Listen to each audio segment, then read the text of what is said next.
Ya, selamat malam Bapak Ibu semuanya, baik yang sudah hadir di Zoom ataupun yang menyusul, tapi yang pasti karena ini kita rekam dan dipost di grup dan menjadi pembelajaran bagi banyak orang, dan saya selalu mengulangi di pendahuluan bahwa acara kita namanya Q&A, tanya jawab.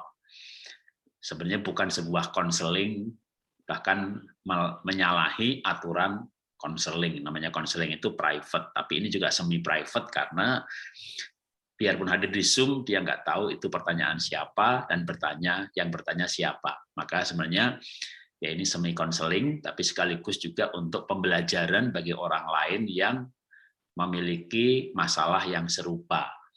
Dan ketika dulu yang Q&A 1 di post ya sudah 500-an orang yang melihat, dan artinya ya, dan cukup banyak juga yang japri ke saya bahwa nggak jadi bertanya karena sebenarnya sudah terjawab. Nah, dari situ aja kita bisa melihat bahwa tanya jawab satu kali, tapi cukup efektif karena bisa menjawab pertanyaan beberapa orang yang kasusnya serupa dan mendapat esensinya. Nah, memang itulah yang sebenarnya saya harapkan dari program ini.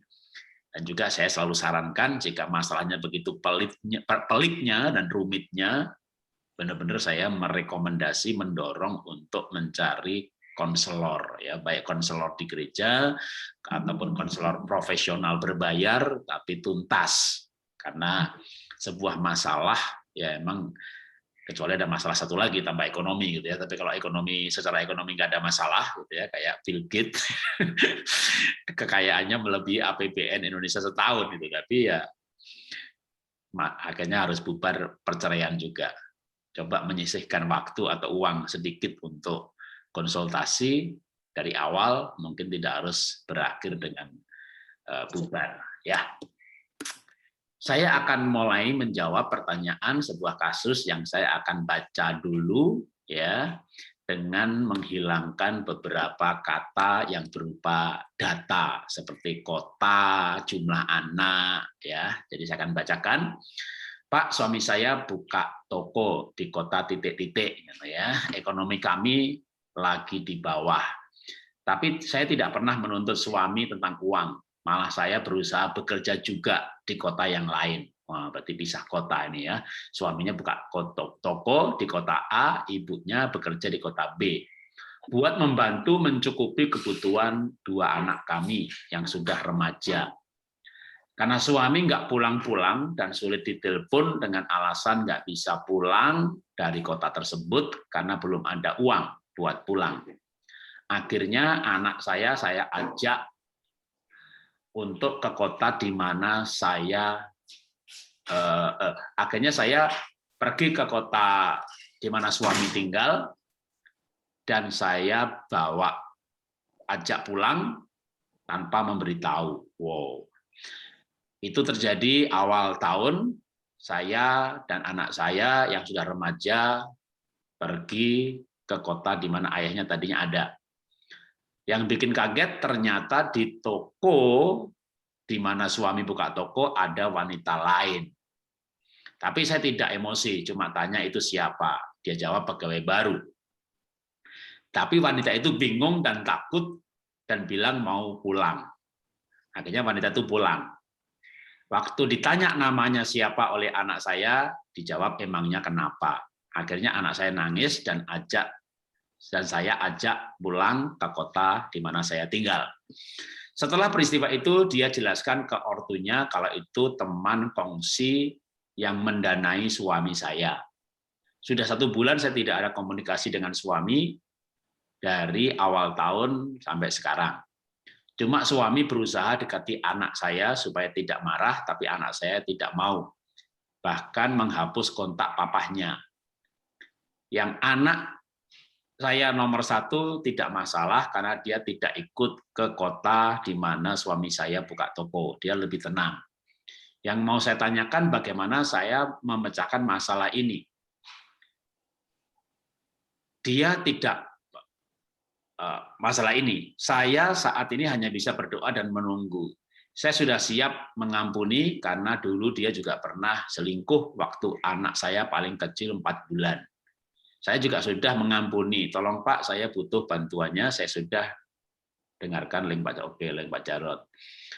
Terus suami dulu pernah pelayanan main keyboard di gereja, tapi sekarang sudah nggak melayani lagi. Saya rindu bisa kembali lagi bersama dengan suami. Suami saya sempat telepon anak-anak setelah saya dari kota tersebut, bawa anak saya ke kota di mana saya tinggal.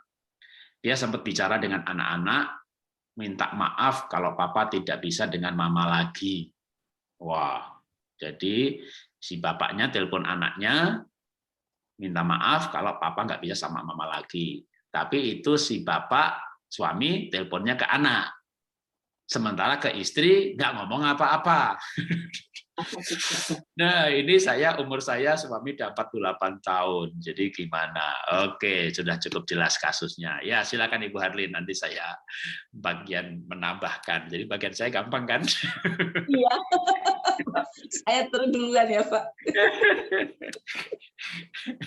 Ya, Ibu, ini untuk kasus Ibu satu langkah yang sangat positif dari Ibu adalah Ibu sudah siap untuk mengampuni. Ibu tidak mau berlama-lama untuk tinggal dalam rasa sedih. Tetapi di sisi yang lain, saya melihat Ibu siap mengampuni, tetapi Ibu tidak siap sepertinya untuk merespon situasi ini. Ibu lebih senang menunggu. Nah, bagi saya pribadi, saya menganjurkan Ibu untuk menelpon Bapak lagi, kalau perlu datang di sana dan bicara. Ketika Ibu sudah kuat keinginan untuk tetap mempertahankan rumah tangga Ibu, maka Ibu berangkat ke kota di mana Bapak tinggal dan berbicara dari muka, dengan tatap muka.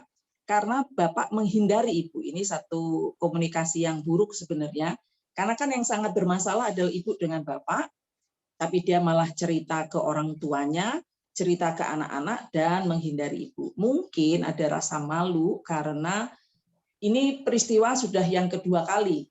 Jadi supaya dia tetap melakukan pembicaraan dengan Ibu, Ibu yang berani datang. Ibu membangun hubungan. Kalau dengan berbesar hati itu datang ke kota di mana Bapak tinggal dan bicarakan ini. Tapi satu sisi juga melihat ke Ibu juga, saya selalu mendorong teman-teman yang rumah tangganya terlibat dengan perselingkuhan, itu mendorong mereka untuk berani selalu mengoreksi diri dulu. Apakah ini karena memang pasangannya yang sakit, dalam artian nggak kuat dengan godaan, nggak kuat dengan situasi yang sendiri, atau kita yang mendorong orang, pasangan kita untuk melakukan itu. Jadi kalau itu ternyata ada kita terlibat kesalahan di situ, maka kita perbaiki dulu. Dan ketika kembali ada perbaikan-perbaikan. Tetapi kalau ini memang si Bapak yang memang bermasalah, baik juga tetap ada konseling. Bapak didorong juga untuk konseling. Dan saya melihat sepertinya Bapak ini nggak kuat dengan kesendirian ya Pak Jarot. Dia nggak kuat dengan sunyi. Buktinya dalam kondisi orang fokus untuk menaikkan ekonomi keluarga, kalau dia memang kuat kan fokusnya pasti ke situ. Tapi rupanya dia fokusnya terpecah. Mungkin karena si Bapak nggak kuat kalau sendirian. Dia butuh orang yang mensupport, yang bisa secara tatap muka bertemu. Dan mungkin ini juga yang perlu Ibu pertimbangkan. Kalau memang suaminya ternyata tipikalnya tidak bisa berpisah jauh, lebih baik berkumpul. Tapi Ibulah yang paling tahu situasinya. Dalam hal ini pun saya terus mendorong, karena Ibu sudah punya keinginan yang baik untuk bersatu dengan suami, jangan berhenti untuk terhubung terus dengan Bapak, untuk membuka pembicaraan dengan Bapak. Datangi ke kota di mana Bapak tinggal dan utarakan maksud Ibu, bahwa pernikahan ini tidak boleh selesai, karena memang tidak ada itu di hukum kita, di iman percaya kita, terutama ada anak-anak. Apalagi hati anak bungsu itu juga perlu diperhatikan, perlu di backup supaya dia tidak mengalami kepahitan. Khawatirnya nanti ada pertumbuhan secara psikologis dia, jadi misalnya nggak pede. Ada anak yang ketika dia mengetahui bahwa ayah ibunya mengalami masalah seperti ini, di sekolah dia mengalami gangguan. Dia menyendiri, dia enggak pede untuk ngajak temannya main, karena kan keluarga inti, dia malu kalau ketemu di mana gitu ada bapak ibunya, dia justru malu karena dia ngerasa nggak ada yang bisa dibanggakan dari orang tua. Nah, anak ini yang ibu juga perlu fokus, ibu rangkul, ibu beri pengertian, penjelasan supaya hatinya dipulihkan dengan kasih sayang ibu. Walaupun mungkin bapak jauh, tapi ibu yang dekat dengan anak-anak, ambil peran itu lebih besar untuk merangkul anak-anak. Saya bertemu dengan satu keluarga juga yang bapaknya macam-macam, tapi ibunya itu merangkul anak-anak dengan luar biasa. Anak-anaknya bertumbuh dengan hebat, anak-anak bertumbuh dengan manis. Tidak ada yang nakal di luar, brutal atau melakukan sesuatu yang aneh-aneh. Karena ibunya di rumah, anak-anak selalu mengerti, papanya nakal, papanya begitu, tapi mereka tahu kalau mereka pulang ke rumah, ada mamah yang mereka bisa percaya, ada mamah yang akan merangkul mereka. Mereka akan selalu bertemu dengan mamahnya. Karena mamahnya itu nggak mau pergi kemana-mana.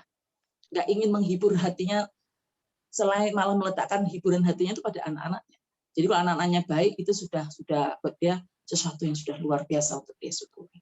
Jadi ibu, kalau dari saya, ibu datangi bapak, bicarakan perkara yang sangat serius ini, dan tegaskan tidak ada perpisahan di dalam pernikahan ini, selain membuka diri, ayo kita memperbaiki dan memulai lagi. Yang kedua, dekati anak, supaya anak tidak mengalami kepahitan sehingga mengganggu masa depan dia. Itu saja kalau dari saya, Pak Jarod. Saya tidak menambahi jawaban untuk Ibu Deborah, tapi saya mengambil pembelajaran. Dalam arti, kasus seperti Ibu Deborah ini saya jumpai banyak sekali di mana misalnya demi ekonomi, demi pekerjaan, suami istri berpisah kota. Kalau orang pacaran ya 95% putus. Kalau orang menikah, nah saya nggak tahu persentasenya, mungkin bisa kali 50-60% selingkuh. Jadi suami di Jakarta, istri di Jakarta, suami di Balikpapan, atau bahkan yang saya cukup dekat ya, ini ibu dan bapak ini saya nggak sebutkan kotanya, tapi cukup jauh. Ada fenomena yang namanya commuter marriage atau weekend marriage. Jadi misalnya ibunya di Bogor, bapaknya di Jakarta. Ibunya di Mojokerto, bapaknya Surabaya. Waktu itu kalau sekarang Mojokerto sudah ada tol ya, dulu nggak ada. Itu kira-kira 2 jam gitu ya. Jadi ibunya di Lumajang, bapaknya di Surabaya, yang kira-kira 3 jam. Jadi mau bolak-balik pasti nggak kuat.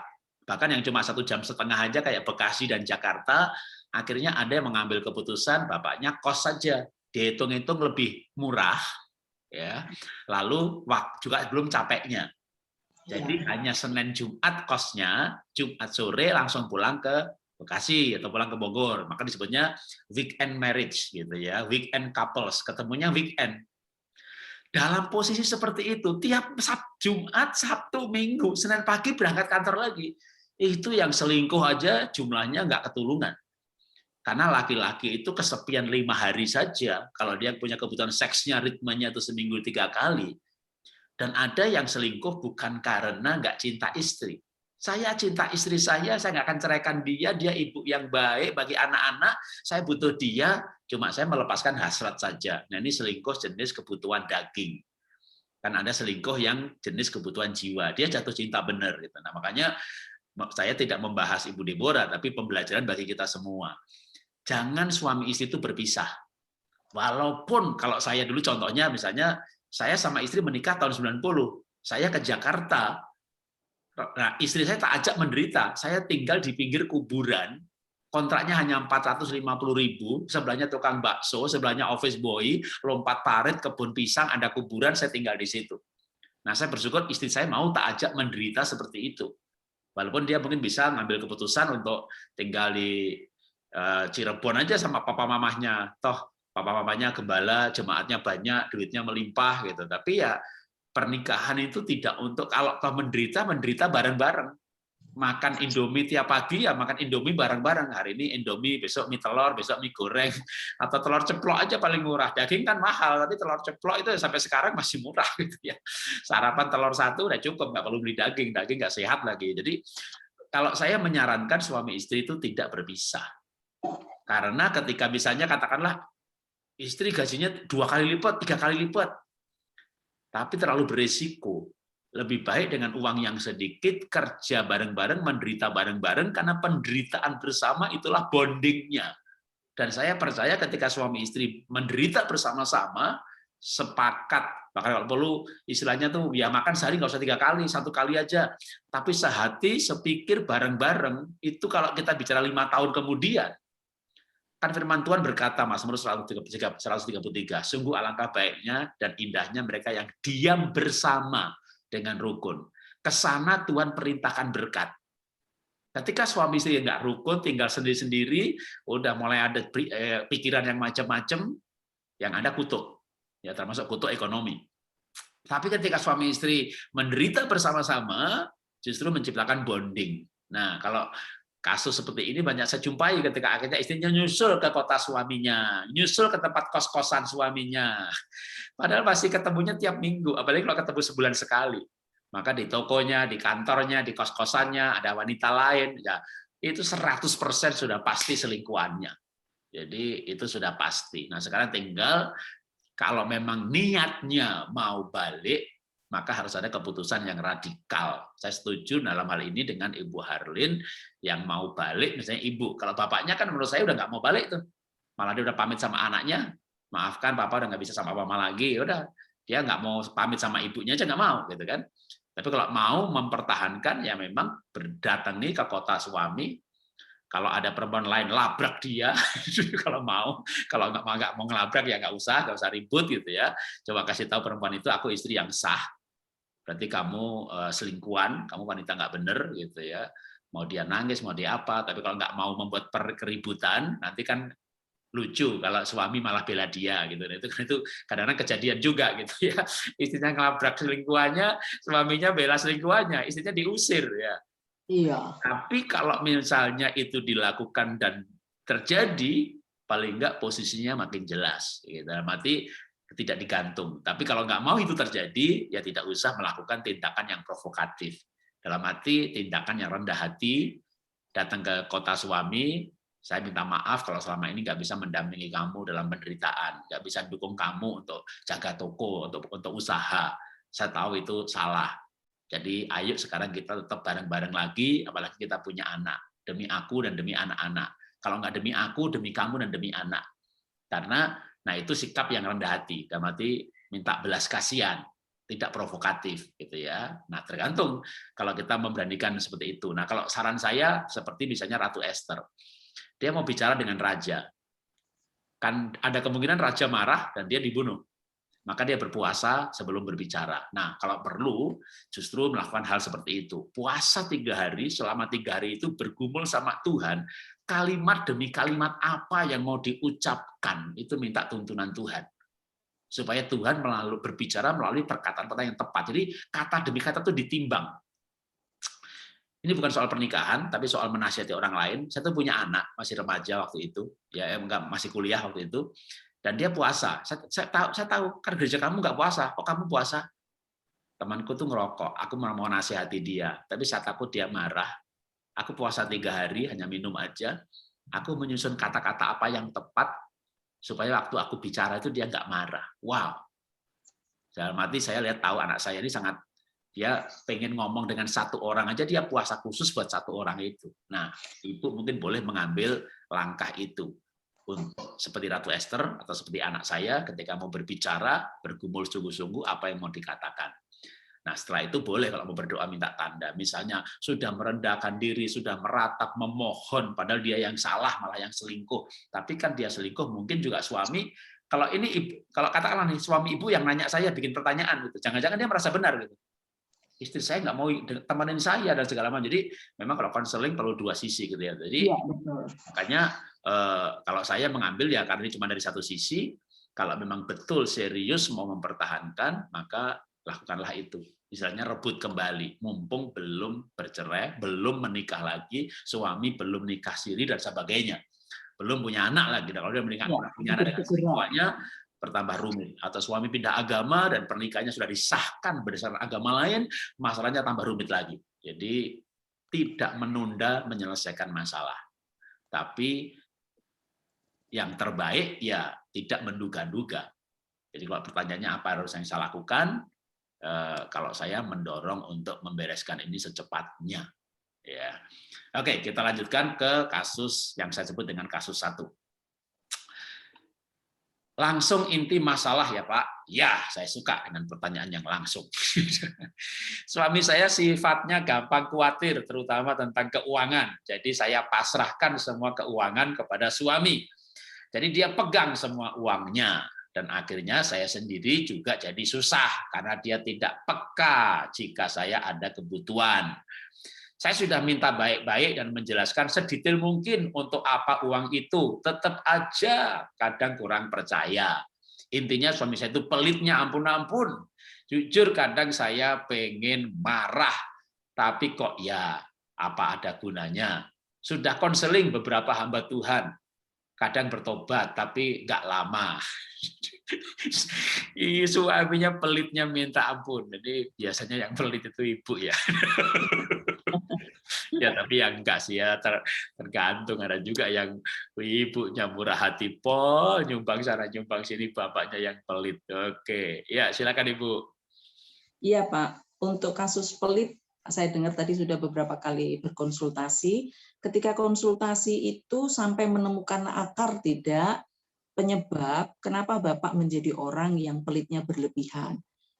Bisa saja seseorang itu jadi begitu pelitnya karena ada trauma yang dia lihat, mungkin pernah dia melihat keluarga yang pernah hancur, berantakan mungkin gara-gara tidak pandai mengelola keuangan. Nah, barangkali dari hal itu membuat Bapak ini khawatir sekali, lalu jadi berlebihan dalam pengelolaan uang.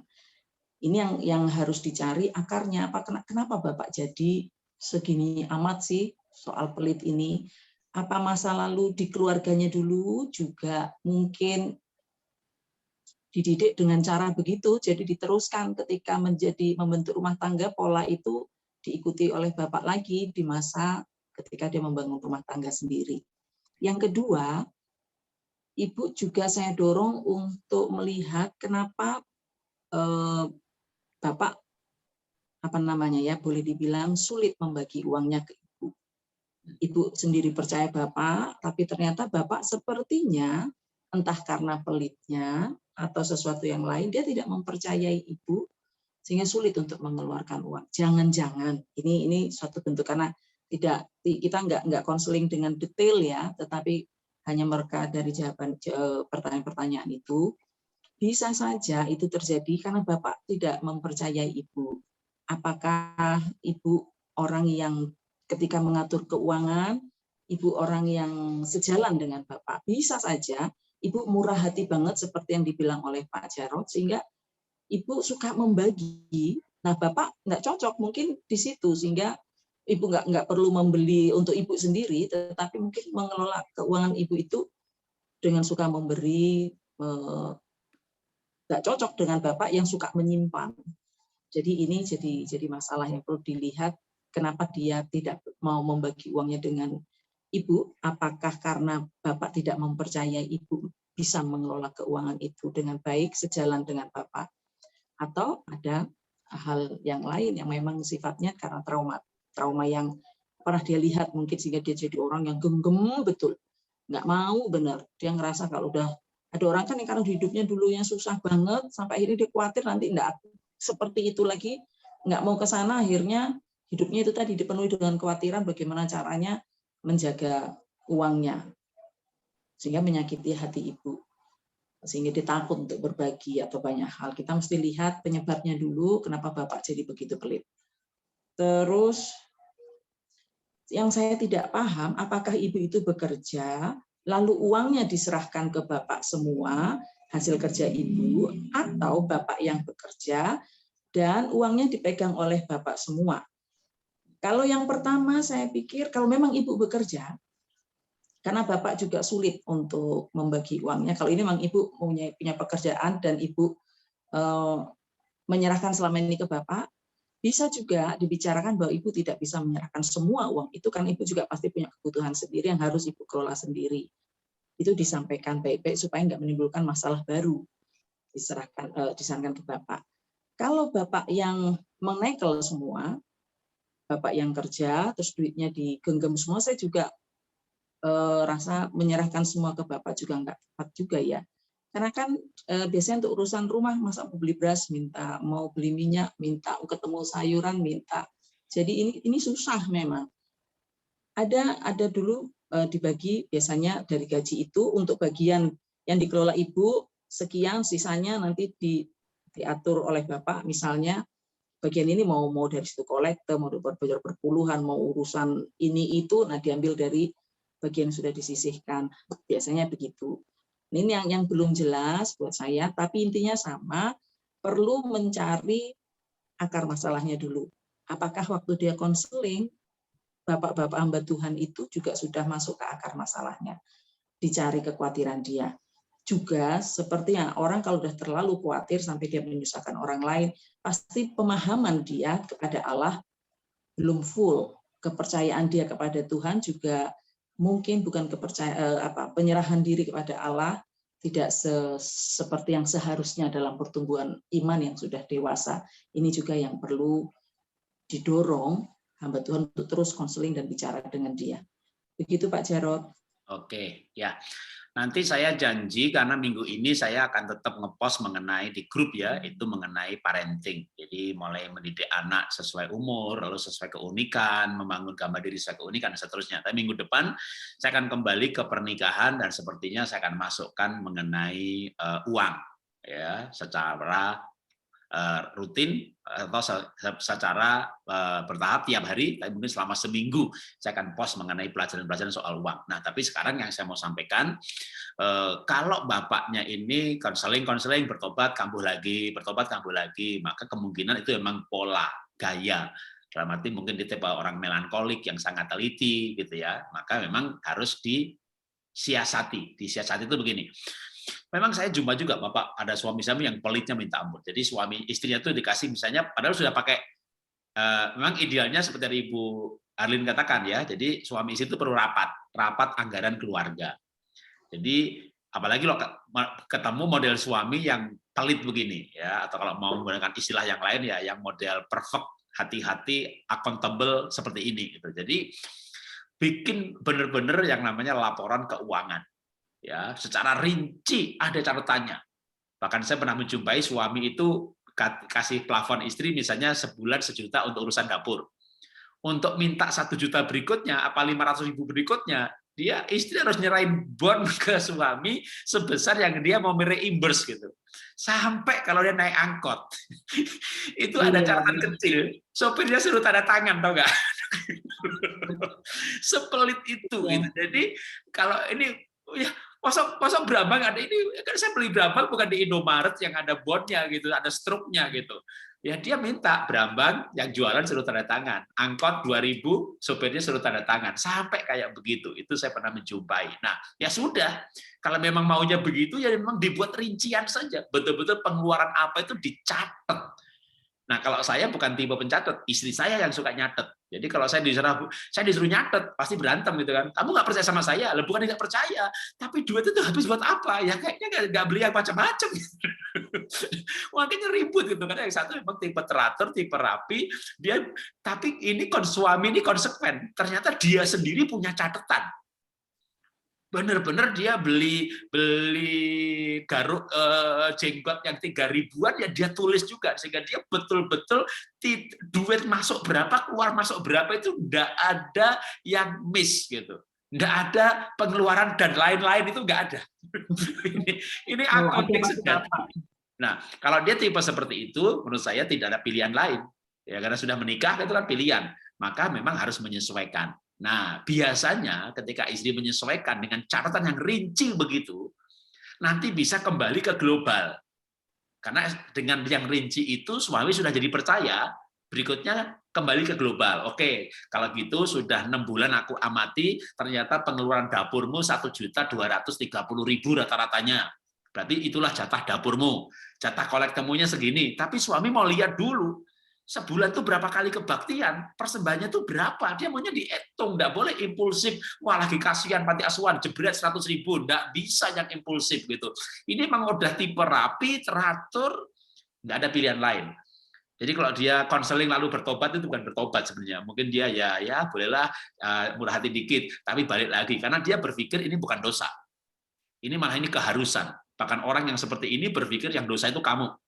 Kamu tuh sembrono, tidak mencatat, tidak teratur, tidak rapi, kamu harus saya didik. Nah, kalau dia berprinsip seperti itu, dia mau didik istrinya gitu ya.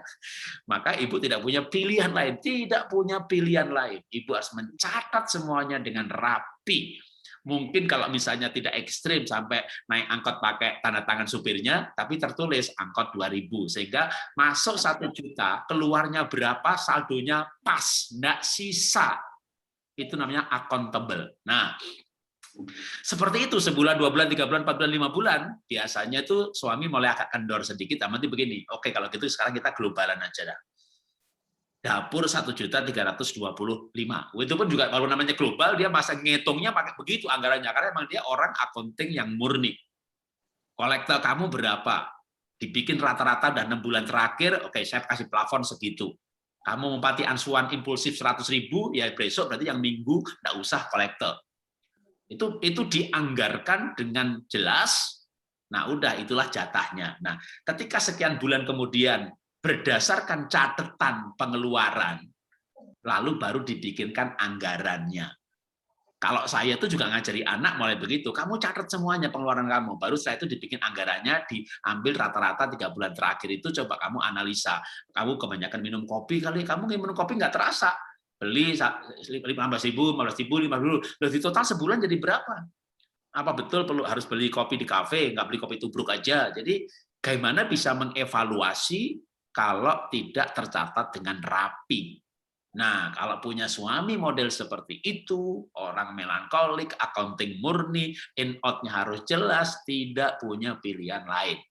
Ibu ikuti kerapian itu, nanti ketika dengan rapi dan tercatat menjadi percaya, maka bisa negosiasi, bikin kesepakatan, Pak, ini sudah kan 6 bulan aku catat, nggak ada miss-nya 1.000 pun. Ya, rata-rata 6 bulan dapur 1.326.000. Ya, sekarang ini pokoknya plafonnya segini aja.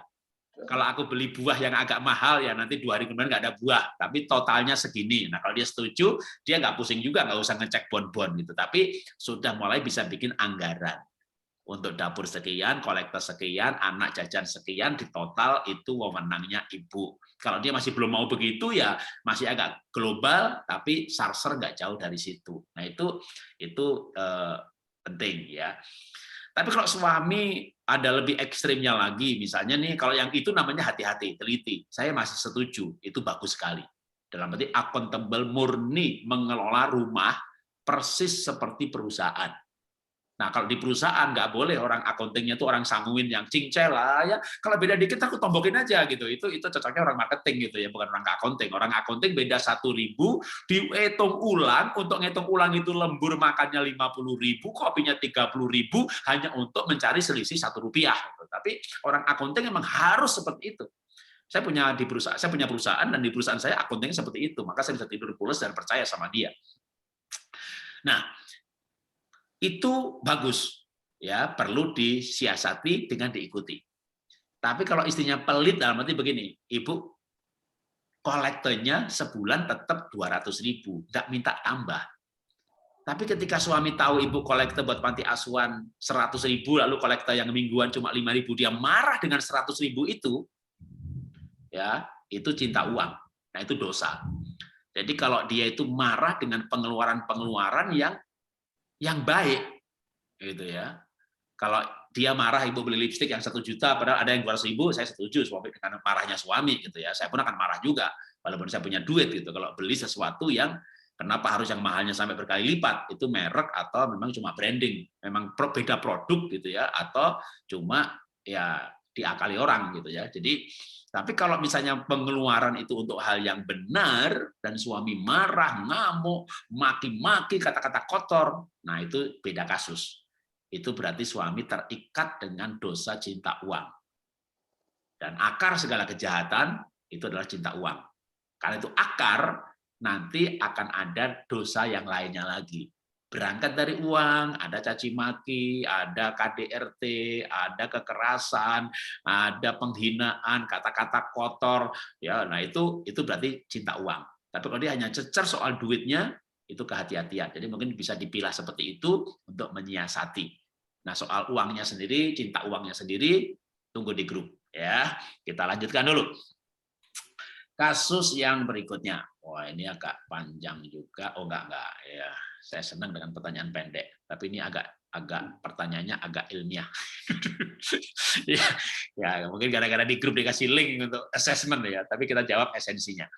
Saya suami sudah 10 tahun menikah, anak 2, istri saya kolerik sanguin, saya plekmatik sanguin atau plekmatik melankolik.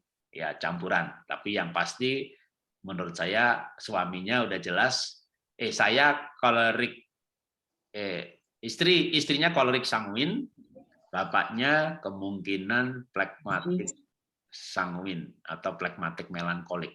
Ya, tidak ada irisan yang sama. Kemungkinan adalah bukan plekmatik sanguin, tapi plekmatik melankolik. Kalau saya melihat dari MBTI-nya. Oke, dari MBTI-nya istri saya ESTJ dan saya INFP. Jadi kebalik 180 derajat. Makanya saya yakin ini satunya istrinya kolerik sanguin, suaminya plekmatik melankolik, bukan sanguin. Karena kalau sanguin pasti nanti di MBTI-nya ada huruf yang sama. Ini MBTI itu kan 16 macam manusia, dari kombinasi 4 huruf. Nah, ini istrinya ESTJ dan suaminya INFP. Oke. Pernikahan kami penuh konflik. Saya nggak merasa mendapat respek dan dukungan dari istri saya. Ya, istrinya kolerik sanguin. Oke. Setiap hari apa yang saya lakukan, katakan, sikap, ada yang sepertinya langsung menekan tombol marahnya istri. Oh, ini ganti istri yang marah-marah. Dan banyak kekecewaan dan luka yang disebabkan oleh hal tersebut pada saya. Istrinya kolerik, yalah, marahlah. Kolerik, kalau nggak marah belum sarapan dia, ya. Dan dari apa yang dia sampaikan, dia merasa tidak dicintai dengan semestinya sesuai dengan harapannya dia. Dia punya banyak tuntutan ekspektasi terhadap saya. Jadi kedekatan emosi maupun spiritual kami terasing satu dengan yang lain, dan kami bukan sahabat yang baik ataupun kekasih, tetapi kami 2 orang yang harus jalankan kewajiban karena anak-anak harus kami urus. Dan nilai Kristen yang mengharuskan kami tetap menikah. Saya ingin situasi ini berubah. Oke, ya silakan lagi Ibu Harlin. Soal perbedaan karakter ini, Pak. Kalau buat saya ya, walaupun mereka memang berbeda sama sekali, tapi kan masih bisa ya ketemu kalau salah satu mau mundur dulu, membela mana yang lebih penting ya. Istrinya pula kan memang kolerik, jadi dong-dong cuek ya Pak, kalau nggak salah ya. Ya, keras. Orang-orang ya, dan cuek. Cueknya ini mesti enggak pedulian, makanya tadi bilang seperti menekan tombol marah. Kalau saya perhatikan itu ya di rumah tangga, sudah tipikal istrinya juga mudah mungkin meledak, ditambah lagi yang ingin saya tahu apakah Bapak di rumah tangga dalam bagian mengurus anak dan rumah tangga ikut ambil bagian di dalam urusan hari-harian lah rumah tangga. Karena saya ibu istri, saya itu dong-dong ya gedek juga kalau ngelihat semua enggak ada yang peduli, cuman saya aja yang harus ngerjain, ya pasti saya jadi kesal. Tapi saya menjadi luluh langsung marah ketika tiba-tiba suami tahu saya ini tiba-tiba aku yang nyuci piring ya, terus anak saya nyapu, terus langsung luruh gitu, capeknya hilang. Nah barangkali ini di luar tentang perbedaan karakter itu ya, dan saya pikirin ditambah juga bisa yang perlu dilihat apakah Bapak juga membantu di rumah dengan urusan-urusan rumah tangga, urusan-urusan keluarga. Karena buat wanita apalagi yang tipikalnya mudah meledak itu dan tidak pedulian jatuhnya, kalau dia tidak diperhatikan, tidak dianggap peka, tidak disayang, yaitu urusan semua rumah diurus sama dia, pasti akan menjadi ujung-ujungnya dia merasa tidak diperhatikan, tidak dicinta, tidak dibelain gitu, ngurus sendiri semuanya diurus dia sendiri, jadi jatuhnya lebih mudah marah. Tapi melihat ini semua, kalau Bapak memang ingin menghidupkan lagi suasana emosional berdua, spirit berdua, saya kemarin tuh baca di e-booknya Pak Jarot, itu ada kisah yang buat saya senang sekali dengan kisah itu tentang membangun jembatan hubungan itu. Di sini perlu juga Bapak membangun jembatan hubungan dengan Ibu.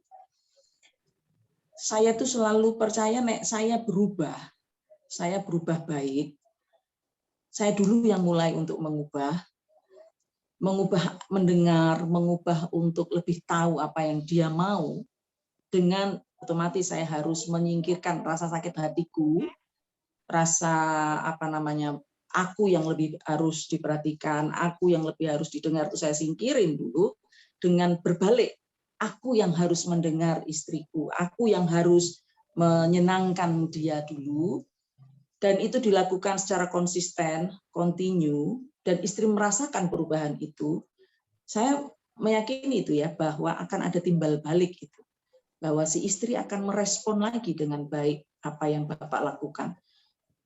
Misalnya ya, kayak dalam mengasuh anak ya, anak-anak remaja ini kan luar biasa kalau anak-anak sudah masuk di masa-masa sulit itu. Tapi ketika kita yang tadinya bandel, terus kita kasih cinta, kita kasih sayang, perhatian, kita memberi bukan kita menuntut anak itu yang berubah, tapi pola kita yang kita ubah, itu ada timbal baliknya respon dari si anak menjadi baik.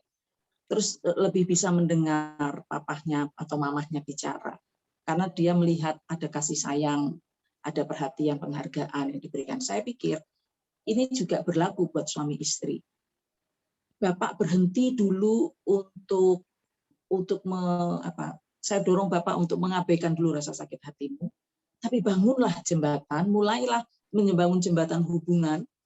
Artinya engkau mendekat kepada istrimu dan perhatikan. Kalau istrimu ngerasa dia nggak diperhatikan, beri perhatian, bersikaplah romantis. Saya nggak tahu apakah tipikal ini bisa romantis apa enggak, saya nggak paham ya Pak ya. Tapi kalau itu dibuat, saya melihat pasti akan ada sesuatu yang baik yang terjadi di antara Bapak dan Ibu. Mungkin kalau istrinya membuat pertanyaan, ya sama dengan Bapak ini, dia mungkin nggak merasa, seperti yang Bapak bilang, dia tidak merasa dicintai. Bapak sudah nangkep loh, dia nggak merasa dicintai. Ayo, kasih tunjukkan cintanya. Banyak suami yang kebingungan, ini istriku kenapa? Tapi Bapak sudah tahu, istrimu sudah dengan jelas menyatakan apa yang jadi isi hatinya. Ayo, bangun jembatan itu, mengalahlah, mundurlah, rebut hati istrimu, dan mulai membangun hubungan lagi. Bersikaplah lebih romantis, bersikaplah lebih lebih sabar.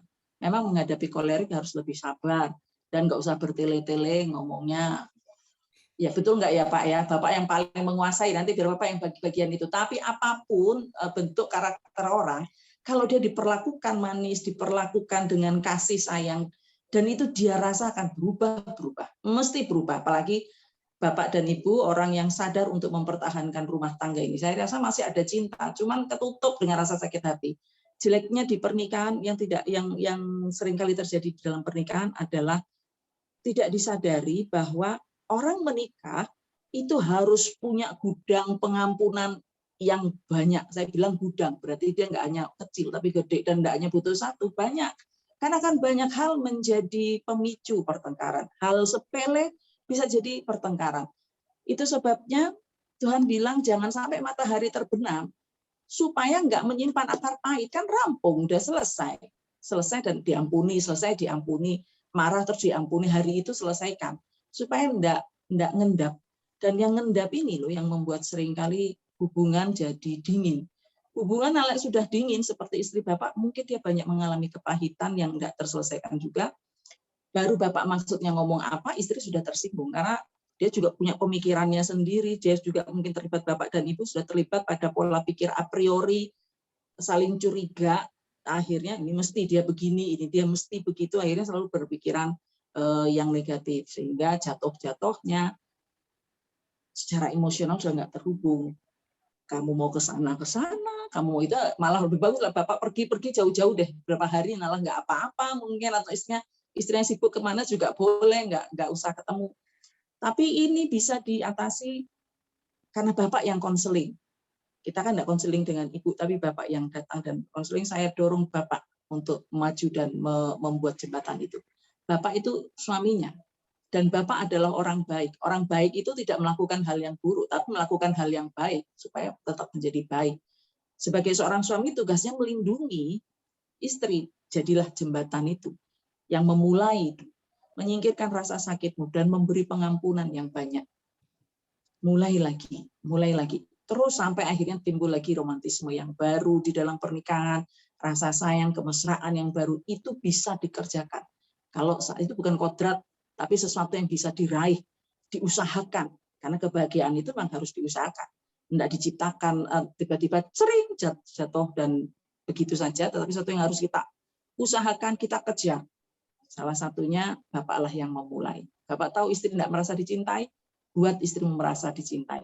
Entah tiba-tiba engkau datang membawa bunga mawar, coklat, atau apa saja hal yang romantis itu pun perlu dilakukan, tetap dilakukan di dalam rumah tangga, dan singkirin dulu. Mungkin dalam proses ini ibu tidak langsung berubah sakjek-saknyek, tapi itu sebuah proses yang harus continue dan berkomitmen untuk dilakukan. Selanjutnya saya kira Pak Jarod lebih paham mengenai perubahan tentang karakter-karakter. Silakan Pak, saya sampai di situ saja. Saya kasih share screen deh ya untuk kita belajar malam ini. Bapak adalah seorang yang INFP. Itu kalau diberi singkatnya itu pemimpi. Cocoknya menjadi seniman, penulis buku, guru seni, ya, lalu yang hal-hal yang berhubungan dengan seni. Jadi orangnya penuh dengan perasaan. Waduh, ya. Sementara istri ESTJ. ESTJ itu supervisor.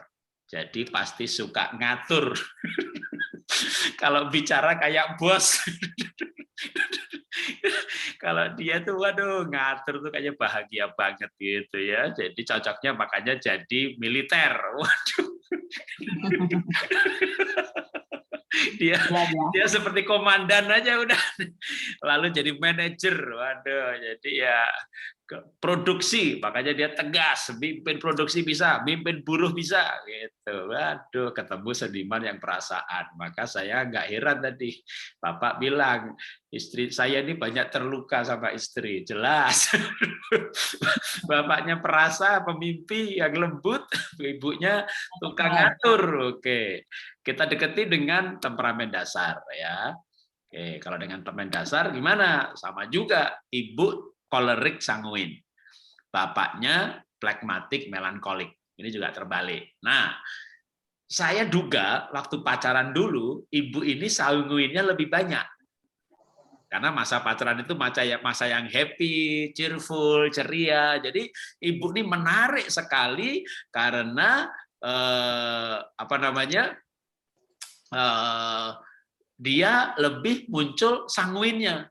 Ya, tapi begitu menikah, saya duga ya sanguinnya tenggelam karena bapak kan flekmatik. Flekmatik itu bagusnya apa? Baik hati, setia, nggak neko-neko, tekun, kerja sesuatu sampai selesai. Tapi saya yakin ibunya greget sehingga sanguinnya tenggelam, yang muncul kolerik. Kenapa greget?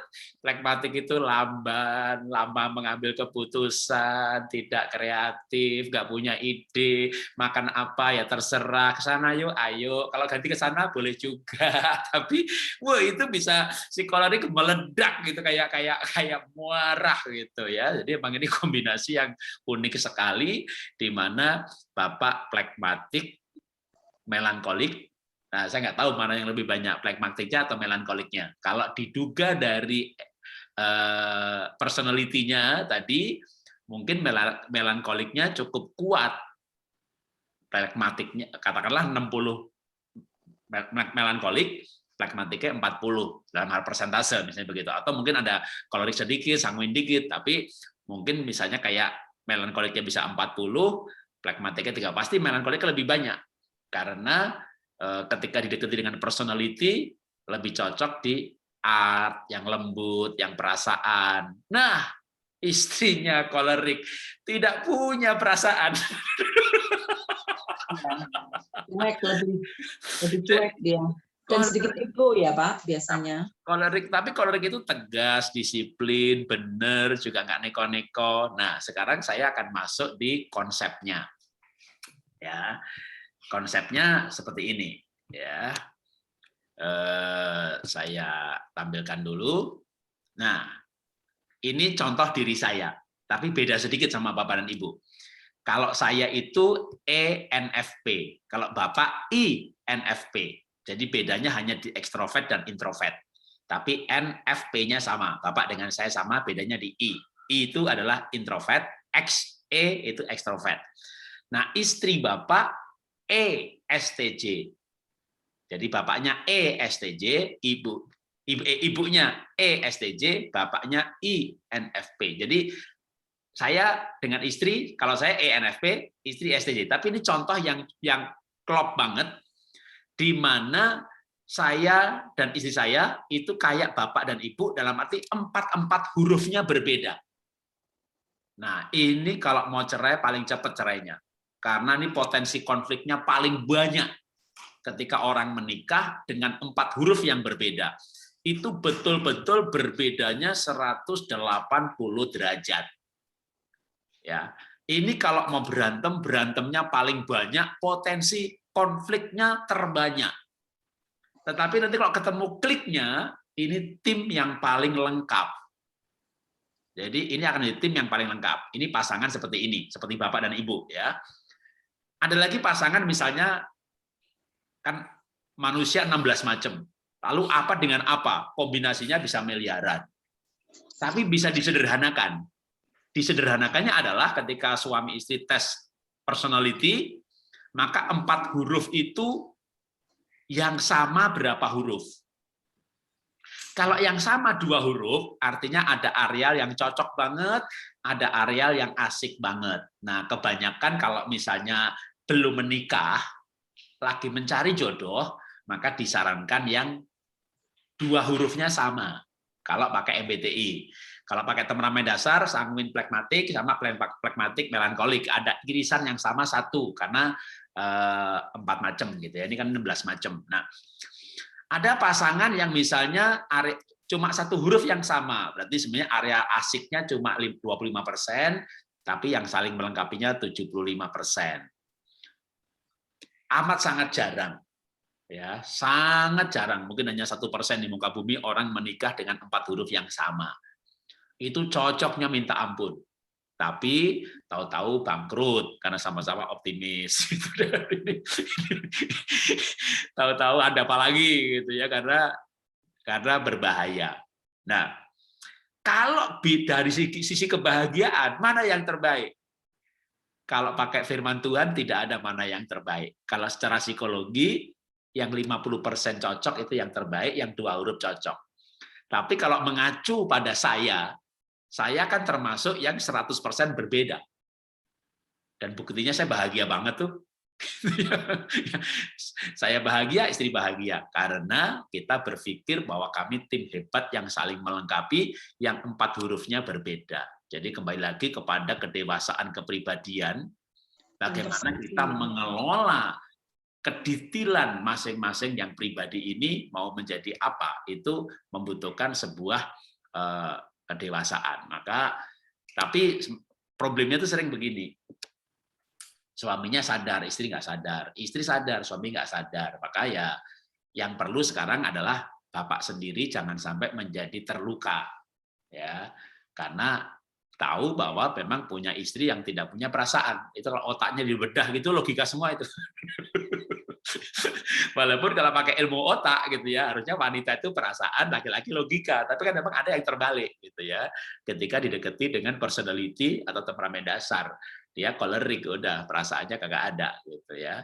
Tapi bukan berarti dia dia nggak cinta. Nah, kalau tadi mau dihubungkan dengan bahasa cinta, tidak ada rumusnya, tapi ada kecenderungan. Misalnya orang kolerik, itu biasanya bahasa cintanya itu pengabdian. Walaupun dia seorang wanita, tapi nggak suka yang lebih-lebih, dikasih bunga. Maunya bunga bank gitu. Karena orang kolerik itu biasanya butuh dihormati, atau kalau bahasa cintanya itu lebih ke pengabdian. Sama juga suami kolerik begitu, nggak usah macam-macam dah, pokoknya kalau kamu nggak hormat ya, bahkan dia minta maafnya bukan dengan kata-kata, tapi saya dengan perbuatan kok. Saya nggak perlu minta maaf gitu. Jadi sementara yang perasaan ini bahasa cintanya kan bisa kata-kata pujian, lalu kemesraan, sedangkan kolerik berbeda. Kalau mau dilanjutkan lagi, memang bisa assessment sih. Ada gratis juga kan, bahasa cinta secara free gitu. Nanti bisa tes. Tapi kecenderungannya biasa begitu. Orang sanguin biasanya kata-kata dorongan. Ya, kalau pragmatik, kebersamaan yang berkualitas. Tidak ada rumusnya, tapi itu hanya kecenderungan berdasarkan pengamatan. Nah, maka jawaban saya atau tambahan dari saya adalah betul-betul pahami supaya buktinya saya bisa kok. Saya ENFP dan istri ISTJ. Saya sanguin kolerik, tapi 15 tahun kemudian, jadi tahun 90 saya sanguin kolerik, 2005 saya sanguin melankolik. Jadi kalau yang temperamen dasar, personality, foto karakter, itu semuanya bisa berubah. Yang tidak bisa berubah itu yang neuroscience, yang pendekatan dari otak, ya, sidik jari, itu nggak berubah. Tapi paling tidak ya kita yang bisa berubah. Kita nggak bisa mengubah pasangan. Paling nggak kita tahu, oh dia kolerik gitu. Nah, paling kalau kita bisa membahagiakan si kolerik sanguin, maka harapannya nanti sanguinnya lebih banyak muncul. Tapi sering ketika ada kombinasi begitu, biasanya tuh waktu menikah bisa-bisa yang tadinya waktu pacaran sanguinnya yang menonjol, cerianya, cheerful gitu ya. Begitu menikah, karena sering orang itu menyesuaikan diri. Wah, suami saya lelet, suami saya nggak tegas. Kalau gitu saya harus berperan yang tegas. Kalau nggak di rumah ini nggak ada peraturan. Akhirnya didorong terus untuk menjadi makin kolerik. Jadi orang yang, atau karena pekerjaan, dia seorang kepala sekolah, seorang di kantor dia mimpin pabrik, waduh, koleriknya dilatih terus-menerus, dan dia sampai pada kesimpulan, kalau saya tidak marah, tidak ada yang bergerak, kalau saya tidak marah, nggak ada yang benar, saya harus marah, sampai akhirnya memang dia mengharuskan dirinya marah, makin kuat koleriknya. Jadi kadang-kadang orang itu oleh keadaan diperkuat sisi-sisi tertentu. Nah, sekarang tinggal, kalau sadar, tinggal ini mau dibawa kemana. Jangan sampai sebenarnya tanpa sadar kita dibawa oleh keadaan. Sehingga akhirnya rumah tuh nggak terkendali. Sebenarnya pernikahan itu tak terkendali, pribadi itu nggak terkendali. Tapi kita bisa seperti kayak mundur gitu ya, lalu oke, stop. Sekarang kita bisa kendalikan keadaan ini, duduk bersama, lalu dibahas. Ya, itu emang ya butuh kedewasaan untuk melakukan hal itu, tapi mestinya ya kalau perlu puasa dulu kayak Ratu Esther gitu, dan dia akan bisa berbicara dengan baik-baik dengan pasangannya. Oke, kita lanjutkan lagi. Ini saya senang ini. Kenapa senang? Pertanyaannya pendek. Ini juga mewakili lagi orang lain. Pak, saya mewakili kasus sahabat saya. Ya sudah, nggak apa-apa, kita jawab juga.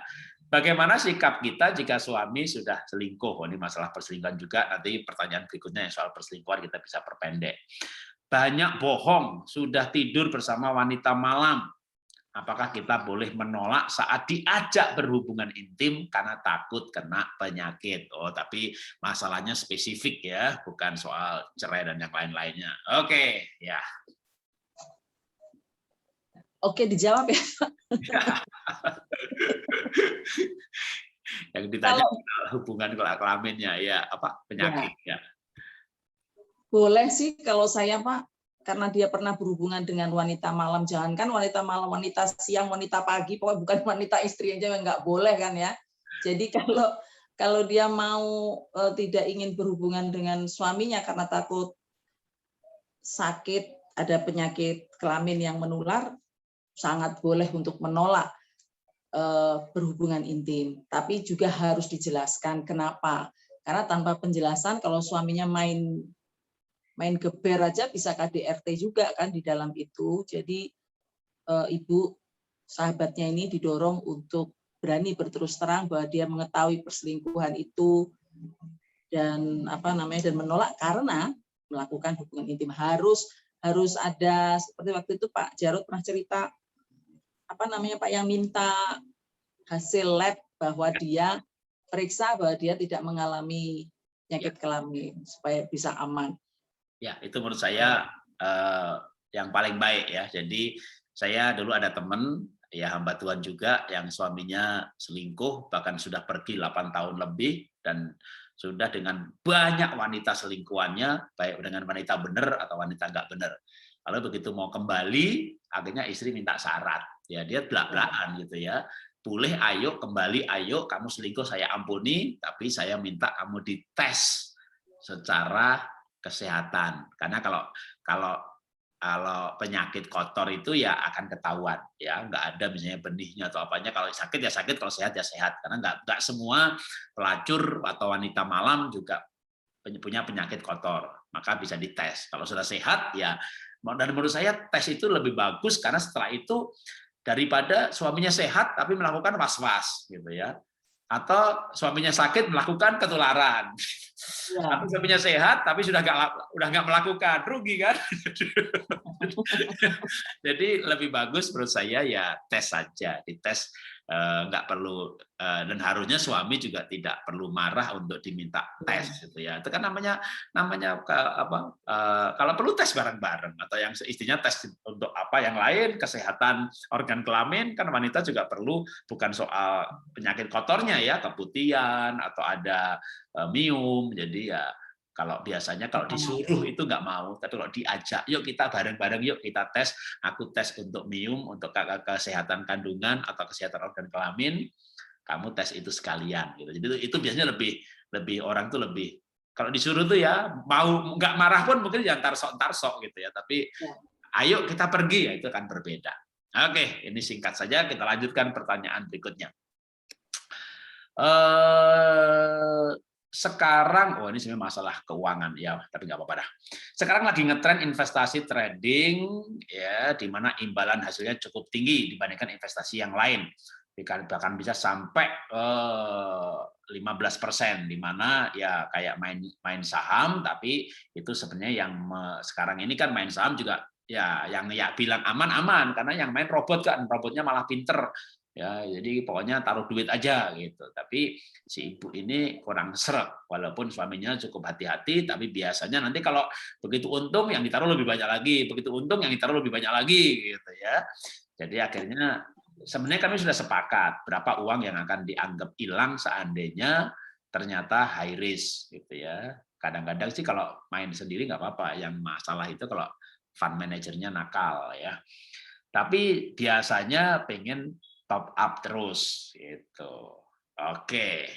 Ya, kita bahas sebentar saja ini. Ya, boleh silakan Bu Arlin kalau ada tanggapan.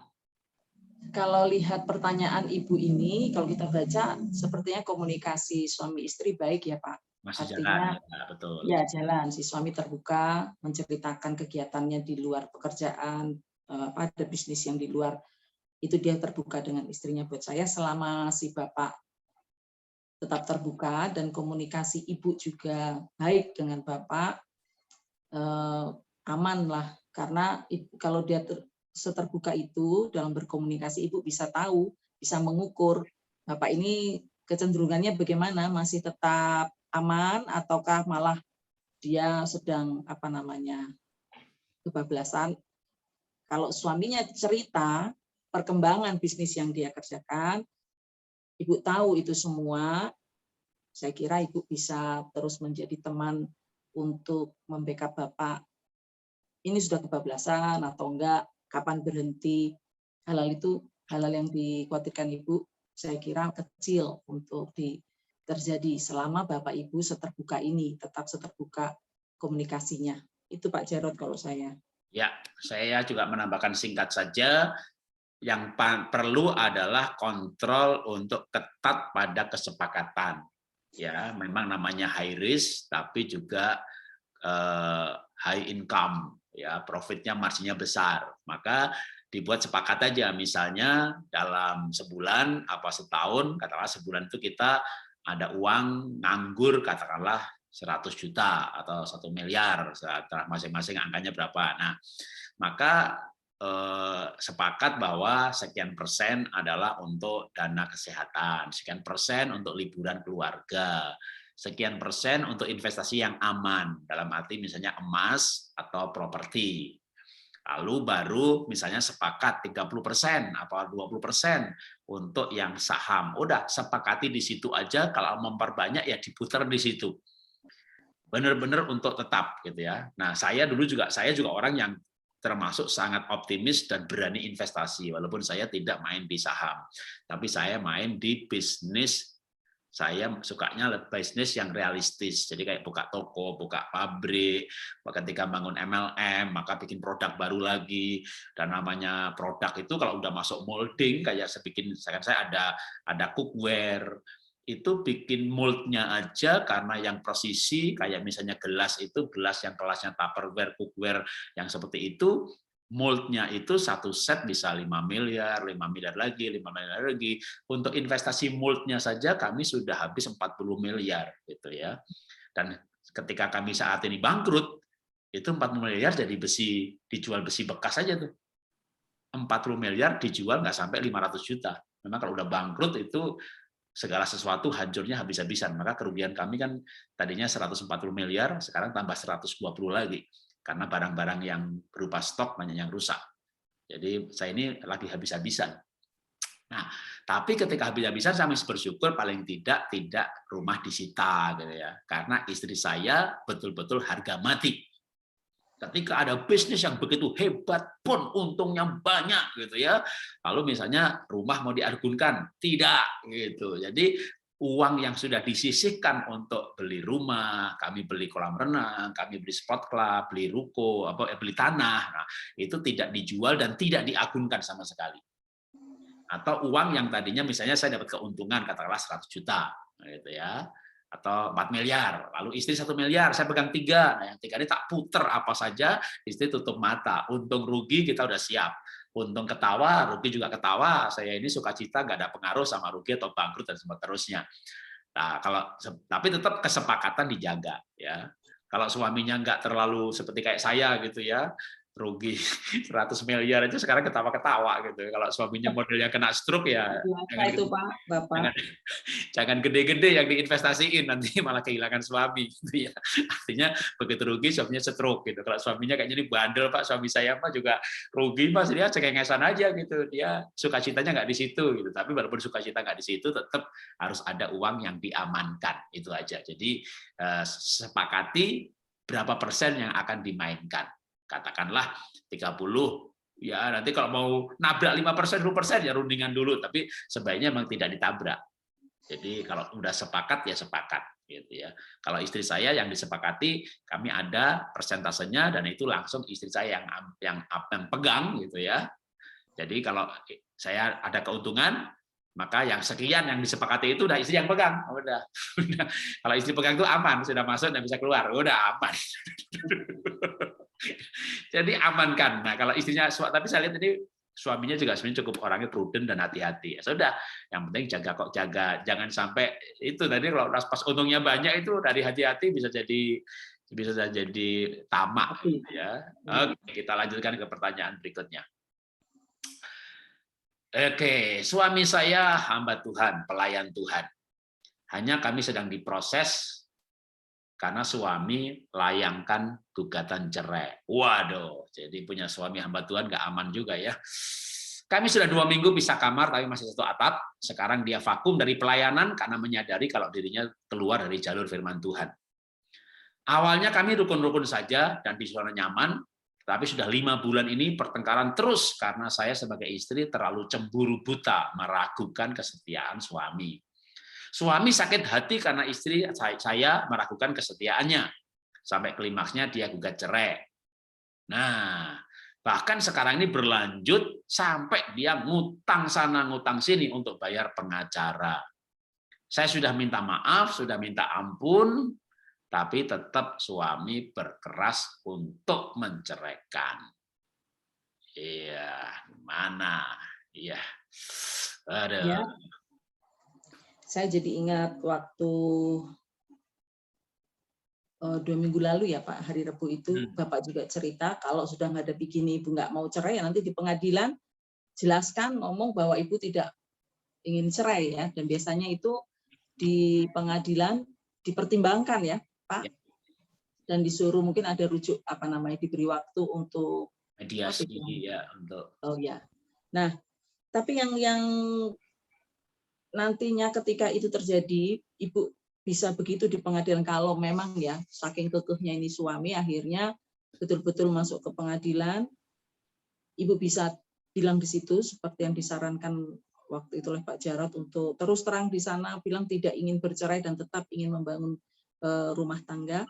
Tapi setelah tahap itu Ibu melihat juga selalu ya untuk memperbaiki diri karena rupanya sepertinya kalau saya duga ini mungkin apakah betul ya hanya dalam waktu 5 bulan ini cemburu buta itu terjadi atau ini sudah dari dulu dan mungkin puncak-puncaknya kemarahan Bapak itu mungkin kecapean, lelah, dicurigai terus-menerus pada 5 bulan ini. Nah, ini yang harus diberhentikan atau mungkin apakah ada lagi persoalan yang lain yang tertutup dari situ itu yang perlu dicari. Tapi intinya kalau Ibu tidak ingin bercerai, Bapak masih tetap maju untuk melakukan perceraian itu, di pengadilan lah Ibu menolak perceraian itu. Begitu Pak dari saya. ya.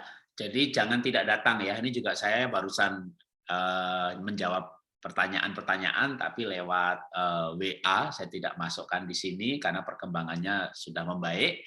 Jadi sama juga seorang istri yang digugat cerai sama suaminya dan suaminya bilang sama istrinya, ya lu nggak usah datang biar prosesnya cepet gitu.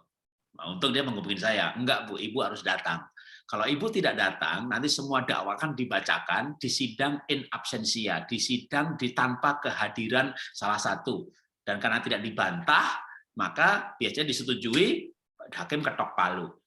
Jadi saya sarankan untuk hadir, untuk mengakui tuduhan yang benar, karena kita harus jujur apa adanya. Misalnya ada alasan bahwa istri tidak perhatian, ya betul itu saya akui, saya kurang perhatian. Makanya di pengadilan ini saya minta maaf bahwa saya salah, gitu ya. Tuduhan istri selingkuh, enggak, saya tidak selingkuh. Kita berdua sepakat untuk bercerai. Tidak, kami tidak sepakat. Saya minta mohon waktu, diberi, saya mau mencintai lagi. Aku masih cinta kamu, Pak. Saya masih mengasihi kamu. Saya minta diberi kesempatan ulang untuk membangun keluarga ini. Jadi begitu disampaikan isi hatinya yang begitu jelas untuk minta rujuk, minta kembali. Nah, ini tadi saya baru terima WA setelah sore ini karena ternyata tadi pagi sidangnya dia ibu ini. Oh iya. Dan dia berkata, Pak, puji Tuhan karena saya hadir dan saya menjelaskan, akhirnya pihak hakim justru menyarankan kami untuk menghubungi pihak mediasi. Iya, pasti ada Tidak mediasi. dan tidak boleh datang ke pengadilan lagi berikutnya sebelum ada hasil dari mediasi. Jadi hakim pun menyarankan untuk rujuk dulu dengan pihak mediasi yang disepakati kedua pihak, apa mau pendeta atau mau konselor gitu. Dan sikap yang kekeh untuk bertahan dan istri menyatakan cintanya, menyatakan minta maafnya di depan umum, nah itu sering saya harapkan itu akan menyentuh hati suami untuk berpikir kembali. Ya, oke, kita lanjutkan lagi pertanyaan berikutnya. Menikah 13 tahun dan suami main pelacur. Suami sering maki-maki, bego, anjing, dan lain-lain. Malas bangun siang, tidak kerja, jadi saya yang kerja. Tapi sudah begitu, kalau KDRT saya pernah sampai dicekik. Dan repotnya kalau saya di KDRT nangis, malah tambah digebukin secara biadab. Dia nggak kerja, dia main pelacur, dia selingkuh, tapi ngancam. Ya. Kalau kamu ceraikan saya, kamu bahkan orang tuamu tak bunuh Mati. semuanya. Waduh, ini suami sudah memanfaatkan istri untuk bekerja karena dia nggak kerja, dia hidup dari istrinya. Maka kalau diceraikan dia nggak hidup, udah ancam aja deh. Kalau diceraikan gue bunuh lo sama istri sama orang-orang tuamu. Hal itu berlangsung sejak awal pernikahan yang sudah 13 tahun. Sebenarnya ini pertanyaan intinya, sebenarnya dia malah pengen gimana supaya saya nggak depresi dalam hal ini. Karena saat ini dia sudah depresi, lalu mulai menutup diri. Wow. Ini pertanyaannya dengan yang sama dengan yang nomor 9, Pak. Nomor 10 apa ya? 9. Oke, saya baca sekalian karena mirip sekali, atau saya juga khawatirnya orang yang sama yang saya post ya, atau diringkas. Jadi kasus 9. Shalom Pak, sebenarnya ada banyak pertanyaan yang ingin saya tanyakan, tapi satu saja. Oke. Jika setiap kali saya mengalami KDRT, betul, sama-sama KDRT, saya mengalami bukan cuma 1 atau 2 kali, tapi sampai berkali-kali berlangsung sejak dari awal sampai sekarang. Kalau saya lihat tahunnya, wah ini udah ya hampir Banyak ya. sama, hampir 10 tahun juga. Ya lebih, ya oke. Walaupun mungkin kayak orang berbeda, karena jumlah tahunnya berbeda, tapi kasusnya mirip banget. Setiap kali saya mengalami secara manusia ada dalam pikiran saya bahwa saya akan tinggalkan dia, ya tapi saya kembali lagi berpikir kalau saya tinggalkan bagaimana anak-anak saya. Tapi kalau saya terus bertahan, saya bukan hanya menderita fisik tapi juga batin. Saya sudah ikut beberapa saran, ikut beberapa pendeta, harus cari kesibukan supaya nggak fokus dengan masalah, tapi saya tidak berhasil mengalihkan pikiran saya. Ya, 2 kasus tapi mirip. Kita bisa jawab bareng-bareng, Ibu.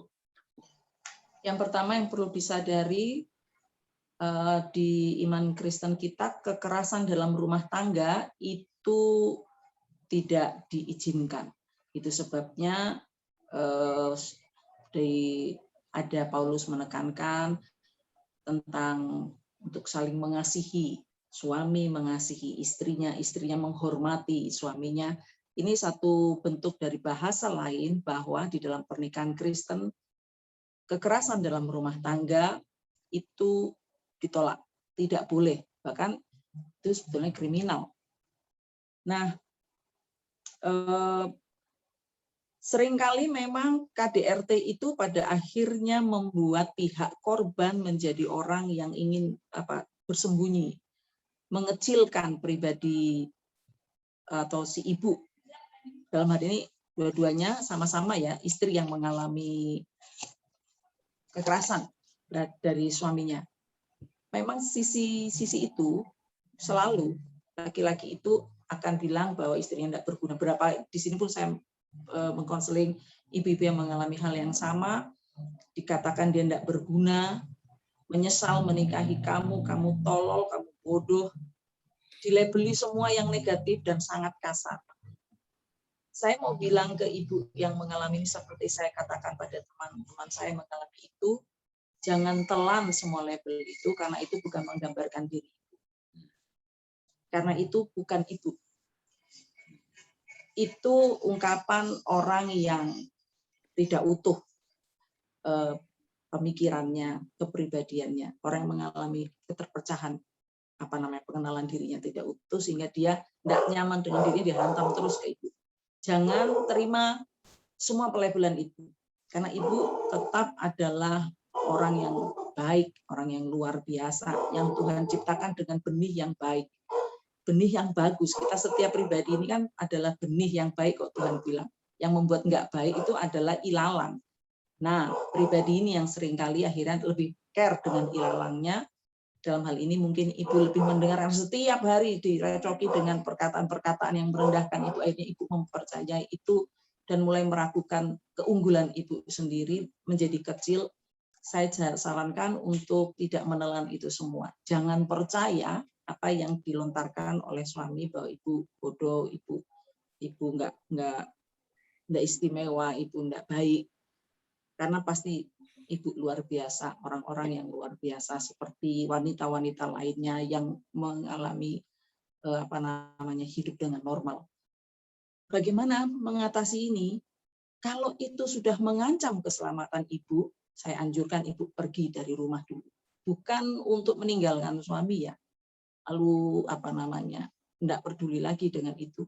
Tapi memang kalau sudah urusannya dengan keselamatan, karena saya dengar ini tadi yang dicekek ya, pergi tapi untuk mencari bantuan ya, bukan untuk yang sudah selesai saja, tidak peduli karena ibu sudah punya anak-anak, ini yang perlu ibu backup juga.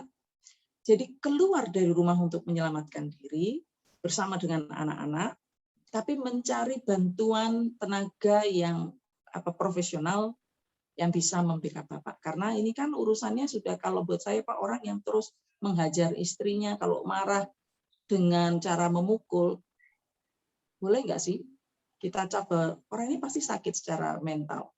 Dia mungkin secara psikologi juga terluka ya, dan ini yang perlu ditangani oleh tenaga-tenaga yang profesional untuk membuat Bapak itu menyadari kekurangannya dan kembali.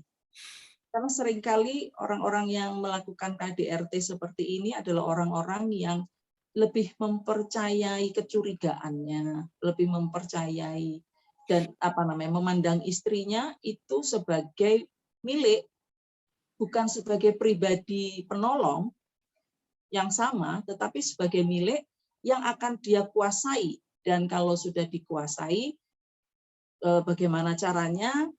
Dia akan menekan sehingga si ibu kehilangan kepercayaan diri, lalu akhirnya mengikuti terus apa yang dikatakan oleh Bapak. Jadi memang dia berusaha untuk menghilangkan kreativitas ibu, untuk membungkam suara ibu dengan cara-cara melakukan kekerasan. Dan biasanya orang yang melakukan kekerasan karena sakit mentalnya pasti akan memutus hubungan ibu dengan keluarga, dengan orang-orang di sekitar, orang-orang dekat. Ibu nggak boleh punya teman, kadang malah semua dibatasi, semua harus diatur, dikuasai. Sehingga ibu merasa kecil. Saya sarankan itu tadi, ibu harus keluar dan mencari pertolongan. Jangan malu untuk itu. Karena ibu butuh ditolong, ibu harus keluar dari kekerasan ini. Ini bukan yang harus digariskan untuk ibu hadapi, ini bukan kodrat. Ini satu situasi yang harus ibu atasi.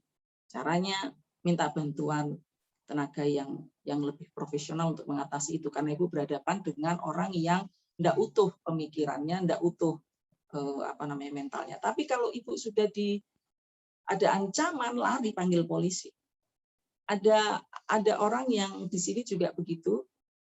Biasanya masalahnya adalah istri-istri kalau sudah lapor karena kekerasan terus nyesel kan, akhirnya membatalkan, tidak ada pembelajaran. Si suami akhirnya tidak belajar dari situ. Kadang-kadang kalau saya bilang, kalau memang ibu harus lapor saja, dan kita lihat bagaimana reaksinya lebih lanjut. Tetapi intinya adalah, ini bukan untuk meninggalkan, tapi untuk menolong. Kadang-kadang harus dengan keras dan tegas kalau perlu secara hukum.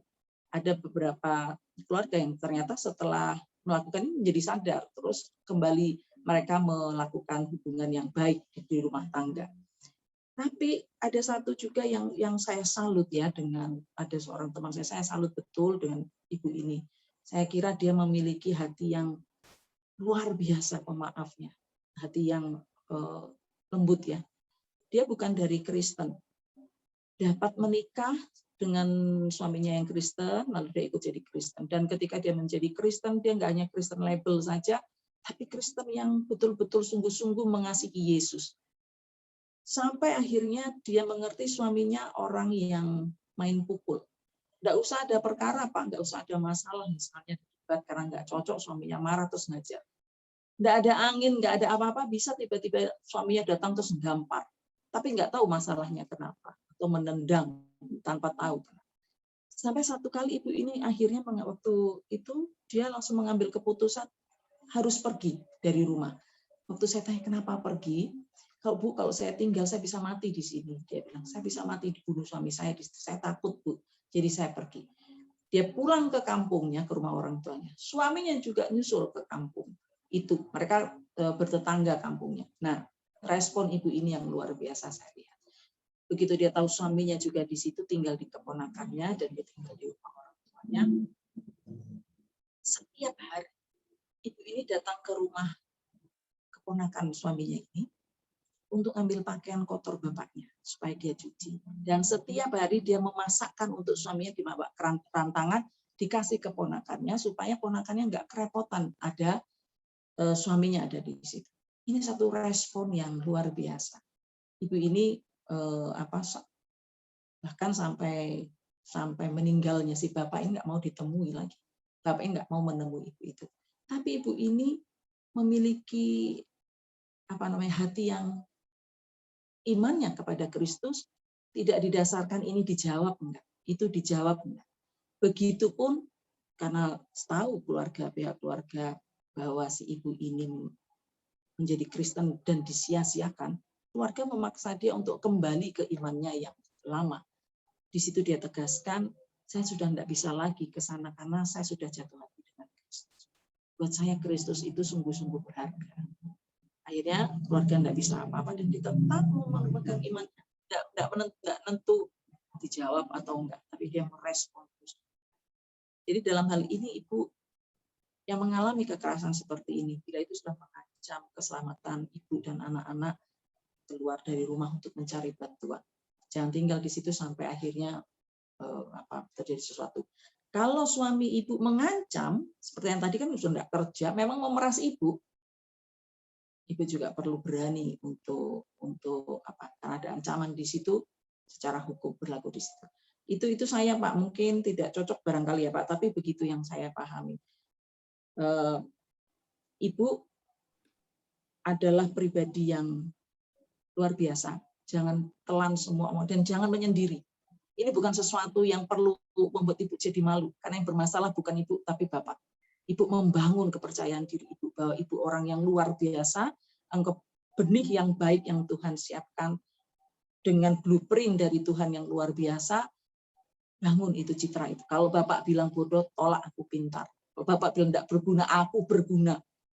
Lawan terus supaya ada lagi itu mengubah mindset ibu, menjadi ibu perlu memiliki rasa bangga dengan diri ibu sendiri sebagai istri yang baik, yang bermasalah bukan ibu tapi bapak. Itu dari saya Pak. Oke, terima kasih. Ya, saya tambahkan sedikit, memang yang satu 13 tahun, yang satu 9 tahun. Yang 9 tahun ada anak-anak, maka dia selalu kembali kepada suaminya sekalipun mengalami KDRT. Memang saya lihat yang 13 tahun lebih parah karena sampai dicekik dan nggak kerja, suaminya bangun siang, males, kata-katanya sangat kotor, dan mengancam, ada tambahan lagi mengancam membunuh. Nah, ini yang menurut saya yang paling riskan dari segi keselamatan. Saya setuju kalau sudah sampai mengancam keselamatan, ya ibu boleh tinggalkan itu suami. Saya nggak tahu yang 13 tahun ini nggak ada ceritanya punya anak apa enggak. Kalau anak ada punya bisa dibawa pulang ke rumah orang tua, dan karena dia mengancam akan membunuh istri dan juga termasuk orang tuanya si ibu, maka ketika pergi langsung minta perlindungan. Yang perlindungan paling dekat itu sebenarnya tetangga kanan kiri, ya, karena kalau ada apa-apa dia di sebelah kita. Jadi perlu dengan tetangga kanan kiri supaya bahkan cerita kondisinya, nggak perlu malu, supaya kalau dengar kata teriakan atau apa, ya siapa tahu nggak tahu jam berapa, maka mereka adalah orang yang paling dekat yang dalam hitungan menit sudah bisa datang. Jadi perlu berjaga-jaga benar, ya siapa tahu suaminya kalap. Tapi biasanya orang tuh yang ngancam malah tidak melakukan.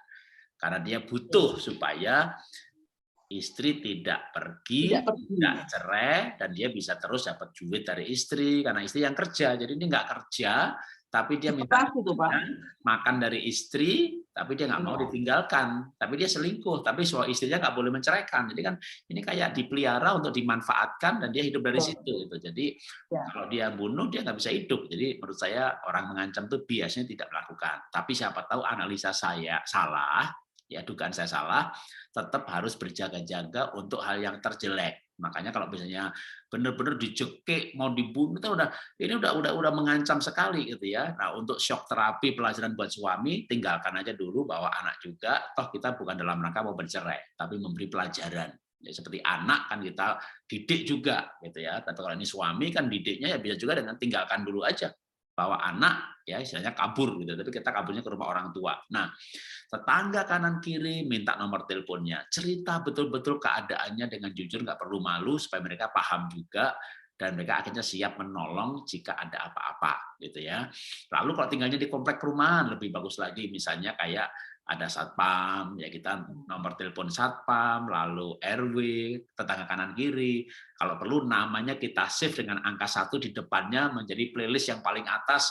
Bahkan kita sudah kayak save sebagai priority. Jadi itu kalau ada apa-apa tuh teleponnya cepat gitu. Itu sebagai berjaga-jaga.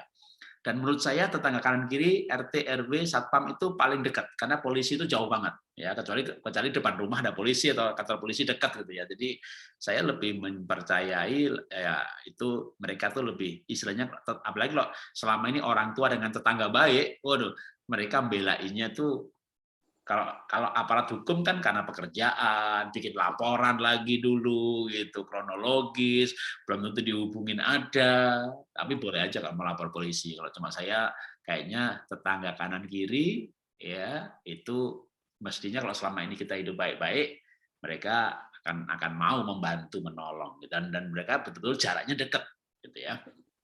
Nah, nanti kalau misalnya suami datang minta balik, panggillah tetangga kanan kiri atau penengah atau pendeta atau siapa yang kita tuakan dan katakan saya tidak akan kembali sebelum berjanji untuk berubah.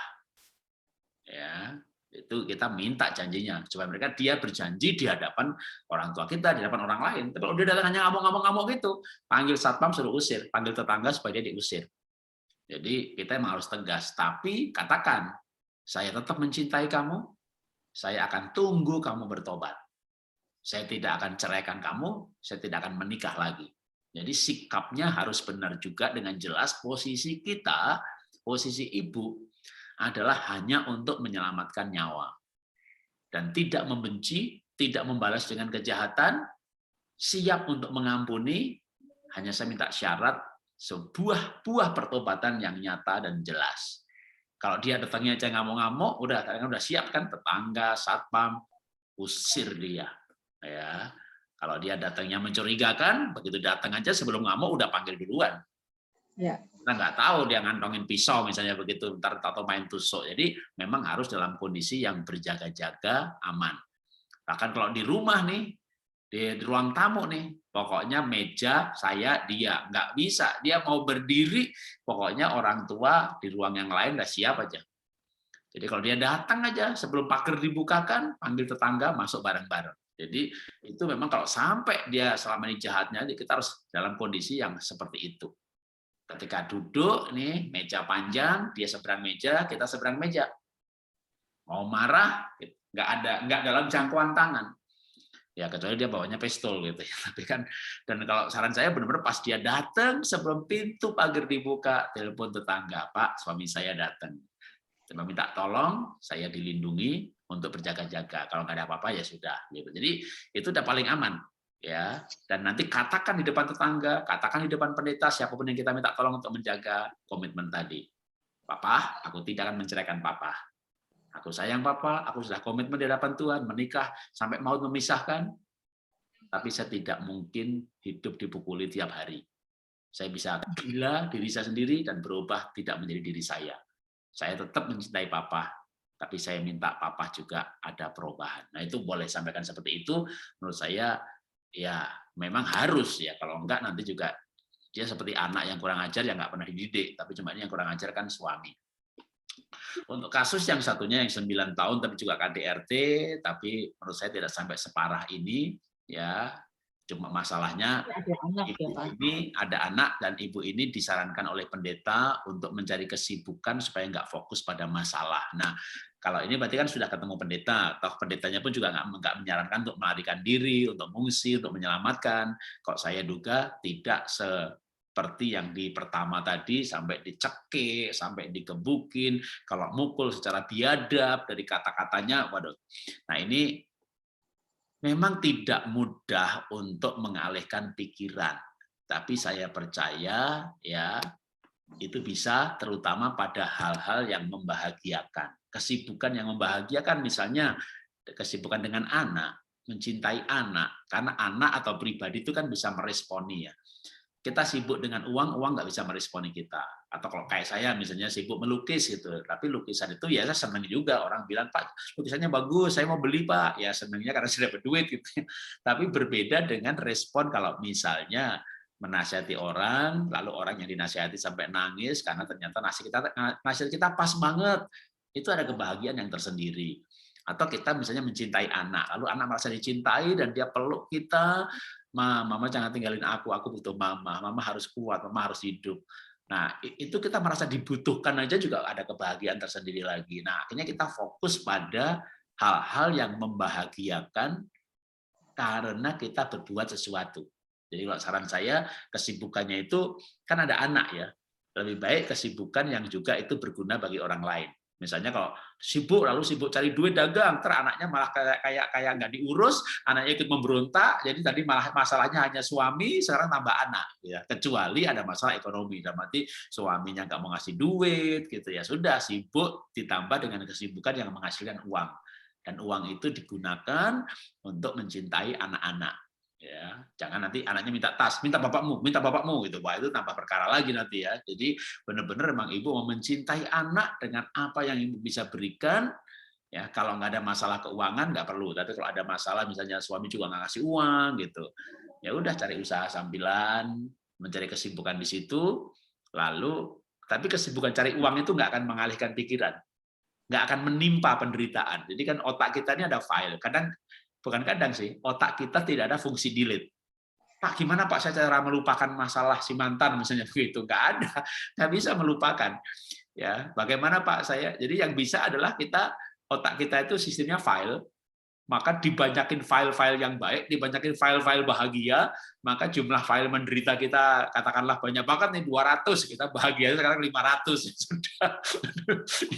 Ya, saya kalau mau inget-inget rugi gitu itu sampai ratusan miliar loh Bapak Ibu, dan ruginya itu bukan saya ketawa karena adik-adik di bank masih punya saldo gitu. Nggak ada. Bulan Maret tahun lalu begitu masuk masa pandemi, keuangan kita hanya cukup untuk 3 bulan. Jadi ya akhirnya kita hemat-hemat, sampai minum kopi aja kita nggak bisa lagi minum kopi di kafe yang 15.000, nggak bisa. Saya beli ke Indomaret kopi tubruk 12.000 bisa untuk 10 gelas. Ya sampai sekarang hari ini minumnya kopi tubruk terus. Ya, tapi puji Tuhan ya lukis laku, satu lukisan bisa hidup 2 minggu 3 minggu gitu ya. Nggak ada tabungan gitu ya, tapi ya puji Tuhan sekarang lukisannya makin banyak, malah mulai bisa menabung ya dikit-dikit. Tapi ya untungnya ya anak-anak saya udah kerja semuanya. Nah, kalau saya misalnya tidak punya kesibukan seperti hari ini aja contohnya, kan saya justru di tengah kebangkrutan saya tadinya nggak ada waktu buat begini karena sibuk bisnis. Tapi sekarang ketika bangkrut ya sibuk melukis, tapi ini juga bagi saya ini sesuatu yang membahagiakan. Nah, kebahagiaan yang sibuk yang bahagia itu membuat saya nih, kalau contohnya saya bisa sangat terhibur dengan kerugian saya yang habis-habisan. Jadi sebuah keadaan yang dalam waktu 2-3 tahun berubahnya tuh gratis. Dulu saya kerja 1 bulan bisa makan 2-3 tahun. Kira-kira begitu. Sekarang makannya bulan demi bulan. Nah, itu kan keadaan yang kayak masuk pensiun kok begini. Nah, kalau saya nggak sibuk nih, mikirin begitu terus, ya stres kali, kayak teman-teman saya juga stres, mukanya langsung jadi tua, ciut, kayak mengkerut, kulitnya langsung keriput, ubahnya keluar semuanya. Kalau saya mah kagak kelihatan gitu ya, karena mencari kesibukan yang membahagiakan. Ya, walaupun itu juga tidak bisa melayani semua konseling, lalu mau japri, mau Zoom pribadi, ya nggak sampai seperti itu. Ya waktunya nanti saya nggak bisa cari duit buat keluarga. Kalau dulu malah saya bisa, ya. Karena dulu sebenarnya dengan usaha yang banyak itu pun juga saya punya pegawai banyak banget, ya manajernya ada, direktur keuangannya ada, sampai 300-an pegawai. Nah, tiba-tiba sekarang satu pun nggak ada, sopir aja udah ya di rumah masih ada pembantu tukang kebun sama tukang masak. Tapi sopir pribadi pun sekretaris sudah nggak ada semuanya. Jadi tiba-tiba mengalami masalah gitu. Gimana saya supaya nggak fokus pada masalah? Memang masalahnya berbeda. Ibu di KDRT, ibu menghadapi perselingkuhan, sedangkan saya kebangkrutan. Tapi ada esensi yang sama, yaitu supaya nggak fokus pada masalah, kita mulai bergerak berguna bagi orang lain dan menemukan kebahagiaan yang non fisik. Jadi bukan kebahagiaan karena dapat uang, tapi kebahagiaan yang dari dalam. Itu kekuatannya luar biasa di dalam mengalihkan pikiran. Nah, kalau misalnya saya kan belum pelayanan, Pak, dalam masalah kan nanti enggak, makanya tadi saya sarankan anak ya, mencari kebahagiaan kalau toh kesibukan lain, tapi ini dalam rangka untuk anak. Kerja cari duit, nanti duitnya buat anak. Karena beberapa orang yang suaminya kaya tapi pelit, main pukul, begitu anaknya minta sesuatu, minta bapakmu, tambah musuh deh. Akhirnya anaknya berkata, mama jahat ya. Tadinya suaminya bilang kamu istri jahat, sekarang anaknya ikut bilang, wah masalahnya tambah banyak, kepalanya tambah pening gitu. Jadi ini anak ini yang harus direbut cintanya dengan apapun yang Ibu miliki. Ya, satu pertanyaan lagi saya lupa, aduh masih ada, tapi kita jawab dengan singkat sampai saya lupa ada satu pertanyaan, waktunya habis lagi. Ya, satu pertanyaan dan pertanyaannya juga sangat pendek, maka sampai kelewat tadi. Bagaimana menghadapi pasangan yang selalu merasa benar? Wah, ini kasus nomor 6, ya, kita sebutnya begitu. Bagaimana pasangan yang selalu bersikap merasa benar? Kita tutup dengan akhiri dengan pertanyaan ini. Silakan Ibu Harlin. Nah, kalau menghadapi suami yang sering merasa benar, nek diajak berargumentasi mesti dia lebih kenceng lagi. Biasanya gitu ya Pak Jarot ya.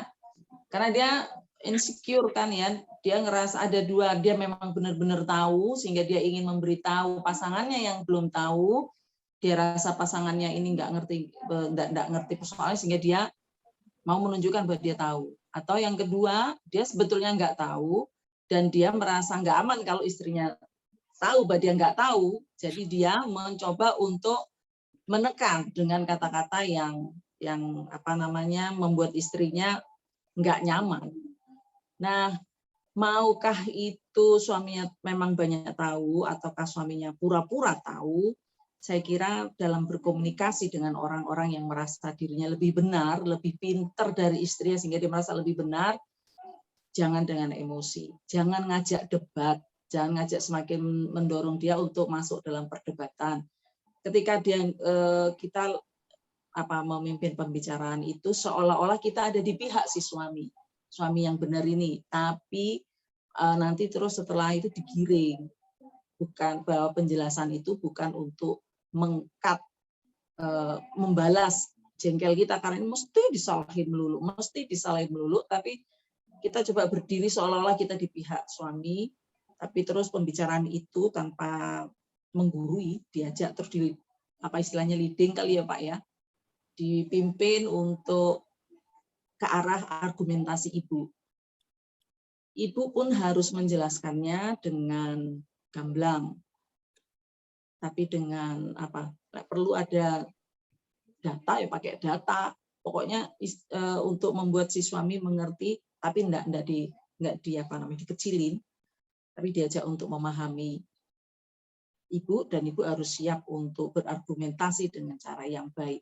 Intinya tenang, menjelaskannya, dan tidak mengajak untuk semakin debat kusir. Pasti nanti ujung-ujungnya itu tadi KDRT kadang-kadang diawali juga dari untuk perang mulut. Karena satu ngerasa nggak mau disalahin, yang satu ngerasa lebih benar. Jadi harus lebih tenang. Kalau perlu begitu itu saat itu nggak cocok, diem aja. Nanti setelah beberapa waktu baru mulai lagi setelah betul-betul tenang. Mungkin sejam kemudian, 2 jam kemudian baru diajak lagi ngobrol. Tapi itu tadi, kalau ngajak ngobrol jangan nunjukin kamu keliru. Nggak begitu. Nah, pasti dia akan naik lagi, mau berjam-jam juga tenang. Kalau bahasa yang dipakai, bahasanya menyudutkan dia, karena orang-orang seperti ini kan ego, ada egonya. Dia dia ngerasa nggak aman kok. Tapi kita tunjukkan itu, semakin dia membalas dengan cara yang lebih keras lagi. Jadi bagaimana caranya, tenang dulu, baru sampaikan dengan baik. Begitu Pak. Oke, saya tambahkan kalau suami atau istri ya, ini pasangan saya nggak tahu deh yang merasa benar ini suami atau istri. Pasangan selalu merasa benar, kemungkinan memang dia orang pintar ya, walaupun kadang pintarnya keblinger, dia merasa benar terus gitu. Mungkin dia memang cukup pintar gitu. Atau memang dia juga ada bagian benarnya. Nah, saran saya begini, terutama kalau ini istri kepada suami. Kalau menasihati suami ya, dan ibu yakin sekali kali ini suami salah, ibu yakin banget ibu yang benar, maka cara menasihati suami itu tidak boleh dengan yakin gitu ya. Jadi walaupun ibu yakin banget ini suami ini salah, saya yakin benar, tak kasih saran ya Bu ya, kalau bahkan sebenarnya juga berlaku juga untuk nasihati atasan di kantor. Kalau mau dibalik juga untuk nasihatin istri pun nggak apa-apa. Kalau istrinya memang model yang selalu merasa benar, maka saran saya jangan menyarankan berpendapat dengan yakin walaupun yakin. Oke, contoh. Suaminya berpendapat, wah, dan dia yakin benar. Ibu yakin dia salah. Katakan begini, Papa, hebat juga loh itu. Wih, ini pendapat yang brilian ini, Pak. Tapi begini, Pak.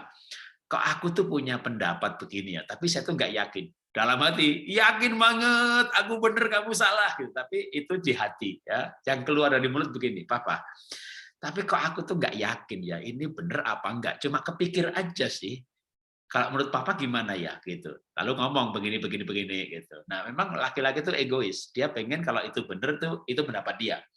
Kalau bagus keputusan, itu keputusannya dia. Jadi berikan aja dia kesempatan, biar dia yang mengambil keputusan, biar dia yang menilai itu benar, sampai dia bahkan nanti dia akan akui kemana-mana gitu ya. Istri saya tuh nggak yakin orangnya, dia tuh peragu itu. Saya ambil keputusan, padahal ibu yakin memang.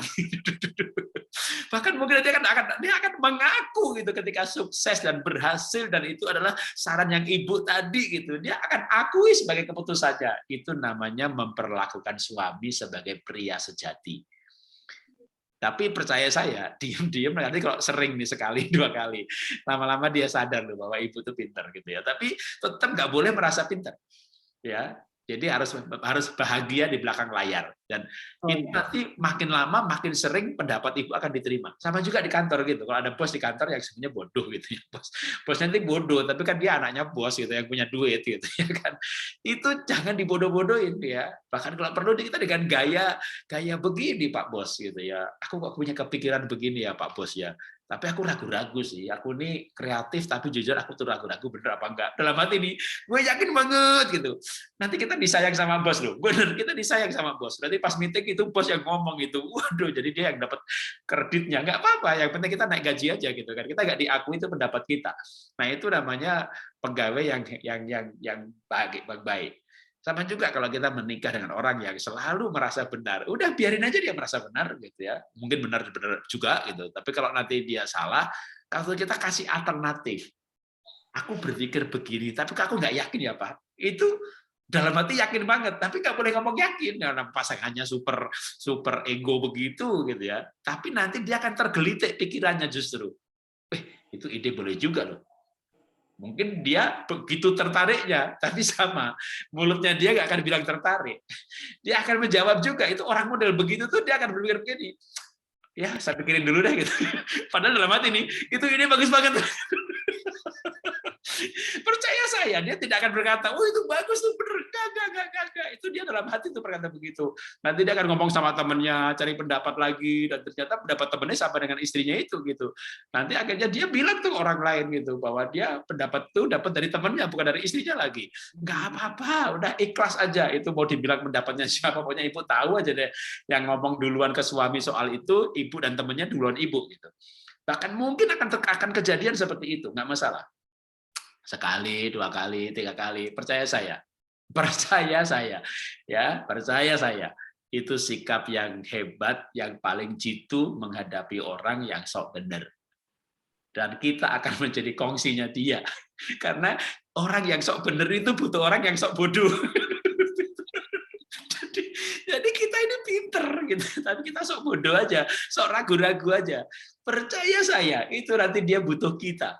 Dia akan butuh kita dengan pendapat kita yang kita bilang, tapi saya nggak ragu-ragu nih, bener nggak ya? Saya emang nggak yakin sih orang itu kelemahan saya. Kalau perlu ngomong begitu aja, itu nanti pokoknya kalau dia butuh ide pasti cari kita. Ya, saya sudah terapkan hal ini sih soalnya. Tapi dalam bukan konteks suami istri, ya kan? Dalam konteksnya dengan orang lain gitu, dan ya memang ada saatnya enak juga sih. Ada saatnya nggak tahan, ya udah bikin perusahaan sendiri gitu ya kan. Ya coba kalau gereja saya nggak bikin gereja sendiri gitu. Jadi itu, tapi kita bisa dipakai bertahun-tahun. Dan kalau kita memang ikhlas begitu, yang penting gaji gue naik, dapat gaji, kita saya lagi makan lama, bahkan kita menjadi orang yang juga kadang-kadang kita pinter pun juga memang benar sih, kadang-kadang ada juga yang pinter tapi ragu-ragu. Tapi pinter tapi yakin. Nah, oke. Pokoknya kalau pasangan merasa benar, ya kita merasa salah, merasa nggak yakin lah nanti gitu ya. Tapi lemparkan terus saja gitu. Percaya saya, udah, itu sikap terbaik menghadapi orang yang sok benar adalah dengan sikap yang sok ragu-ragu. Tapi ibu nggak boleh ragu-ragu soal, atau bapak yang ragu-ragu soal keselamatan, soal kebenaran. Tapi soal aplikasi pendapat itu, udah, sok ragu-ragu aja nggak apa-apa. Karena itu emang tutup sama wadahnya tuh ketemunya begitu. Dan itu akan menyelesaikan masalah di mana kita sendiri juga akan didengar terus. Ya, pendapat kita yang ragu-ragu dalam tanda petik. Jadi begitu kita punya keyakinan, kita pakai data, pakai ini, tapi kan juga ya walaupun pakai data segala macam juga nggak pasti ya. Apalagi kalau dalam bisnis, dalam anak itu cocoknya didiknya bagaimana, jurusan apa yang tepat, belum tentu juga yang kita yakini itu adalah yang 100% benar. Maka sebenarnya tidak. Adalah sebuah sikap sebenarnya yang muncul bukan dari keraguan. Sebuah sikap yang rendah hati, cuma kita ungkapkan dengan kata-kata, apalagi kalau istri kepada suami, ya. Tapi aku nih ragu-ragu loh, Pak. Aku dan juga bukan hanya ragu-ragu, aku nggak berani tuh ngambil keputusan. Jadi menurut Papa bagaimana gitu. Nanti dia malah ting tung, ini kayaknya boleh nih gitu. Tapi dia nggak akan ucapkan itu. Percaya saya. Orang itu kalau merasa benar biasanya kan sombong juga gitu kan. Jadi dia nggak akan begitu. Tapi nanti beberapa waktu kemudian gitu, setelah saya pikir, setelah saya pertimbangkan, setelah saya analisa, jadi saya gitu. Ide kamu tuh boleh juga gitu. Tapi lebih banyak di sayanya. Nggak apa-apa, biar kreditnya dia ambil ya. Ibu cukup berbangga dan berpuas. Paling nggak ibu tahu dalam hati. Itu dari gue gitu ya. Nggak usah cerita ke anak, nggak usah. Nanti lama-lama anak juga tahu kok. Jadi nanti dunia ini yang dari tempat tersembunyi itu akan dimunculkan. Bahkan harapan saya dengan sikap-sikap seperti itu, suatu saat nanti pasangan yang sok benar itu akan mengakui depan umum bahwa selama ini sebenarnya banyak pemikiran saya yang dilengkapi. Tapi itu butuh waktu ya untuk sampai pada hal seperti itu. Tapi pasti akan nyampe kalau kita bisa menyiasati tadi. Karena saya punya ilmu esensinya sama gitu ya. Mutiara itu nggak bisa keluar dari pasir ya disiasati. Pasangan sok bener nggak bisa dirubah ya disiasati aja. Jadi saya punya ilmu-ilmu yang namanya trik-trik menyiasati. Ya, cuma menyiasati orang ini, orang itu, masalah ini, masalah itu gitu ya. Kita nggak bisa merubah ya kita siasati. Oke, kita akan akhiri acara kita karena saya ada segi waktu. Terima kasih Ibu Harlin telah menjadi berkat. Walaupun yang login sedikit, tapi ya nanti mungkin yang lain akan menunggu rekamannya. Kita akan akhiri dengan doa. Bapak, kami mengucap syukur untuk pembicaraan kami. Terima kasih buat Ibu Harlin yang telah menjadi berkat bagi banyak orang melalui Zoom dan terlebih lagi lewat rekaman yang kami edarkan. Kami berdoa untuk setiap pribadi yang ada masalah dan bertanya. Jawaban kami mungkin tidak lengkap karena waktu, tapi kami berdoa dalam nama Tuhan Yesus. Roh Kudus berbicara lebih panjang, lebih lengkap, dan menggunakan kata-kata kami sebagai trigger, sebagai inspirasi, sebagai insight untuk mendapatkan esensi pada permasalahan yang dihadapi. Dan di dalam nama Tuhan Yesus kami berdoa, Roh Kudus jamah pasangan yang melakukan kekerasan, pasangan yang selingkuh, hati nuraninya dijamah oleh Roh Kudus, diingatkan akan firman dan kebenaran. Kalau mereka buat kesalahan, dibuat gelisah dan bertobat di dalam nama Tuhan Yesus. Suami kembali kepada istri, istri kembali kepada suami, sehingga ada pemulihan terjadi, pernikahan, keluarga-keluarga dipulihkan di dalam nama Tuhan Yesus. Terima kasih Bapak untuk kesempatan kami boleh berbagi kehidupan pada malam hari ini. Dalam nama Tuhan Yesus kami sudah berdoa mengucap syukur. Amin. Amin. Ya.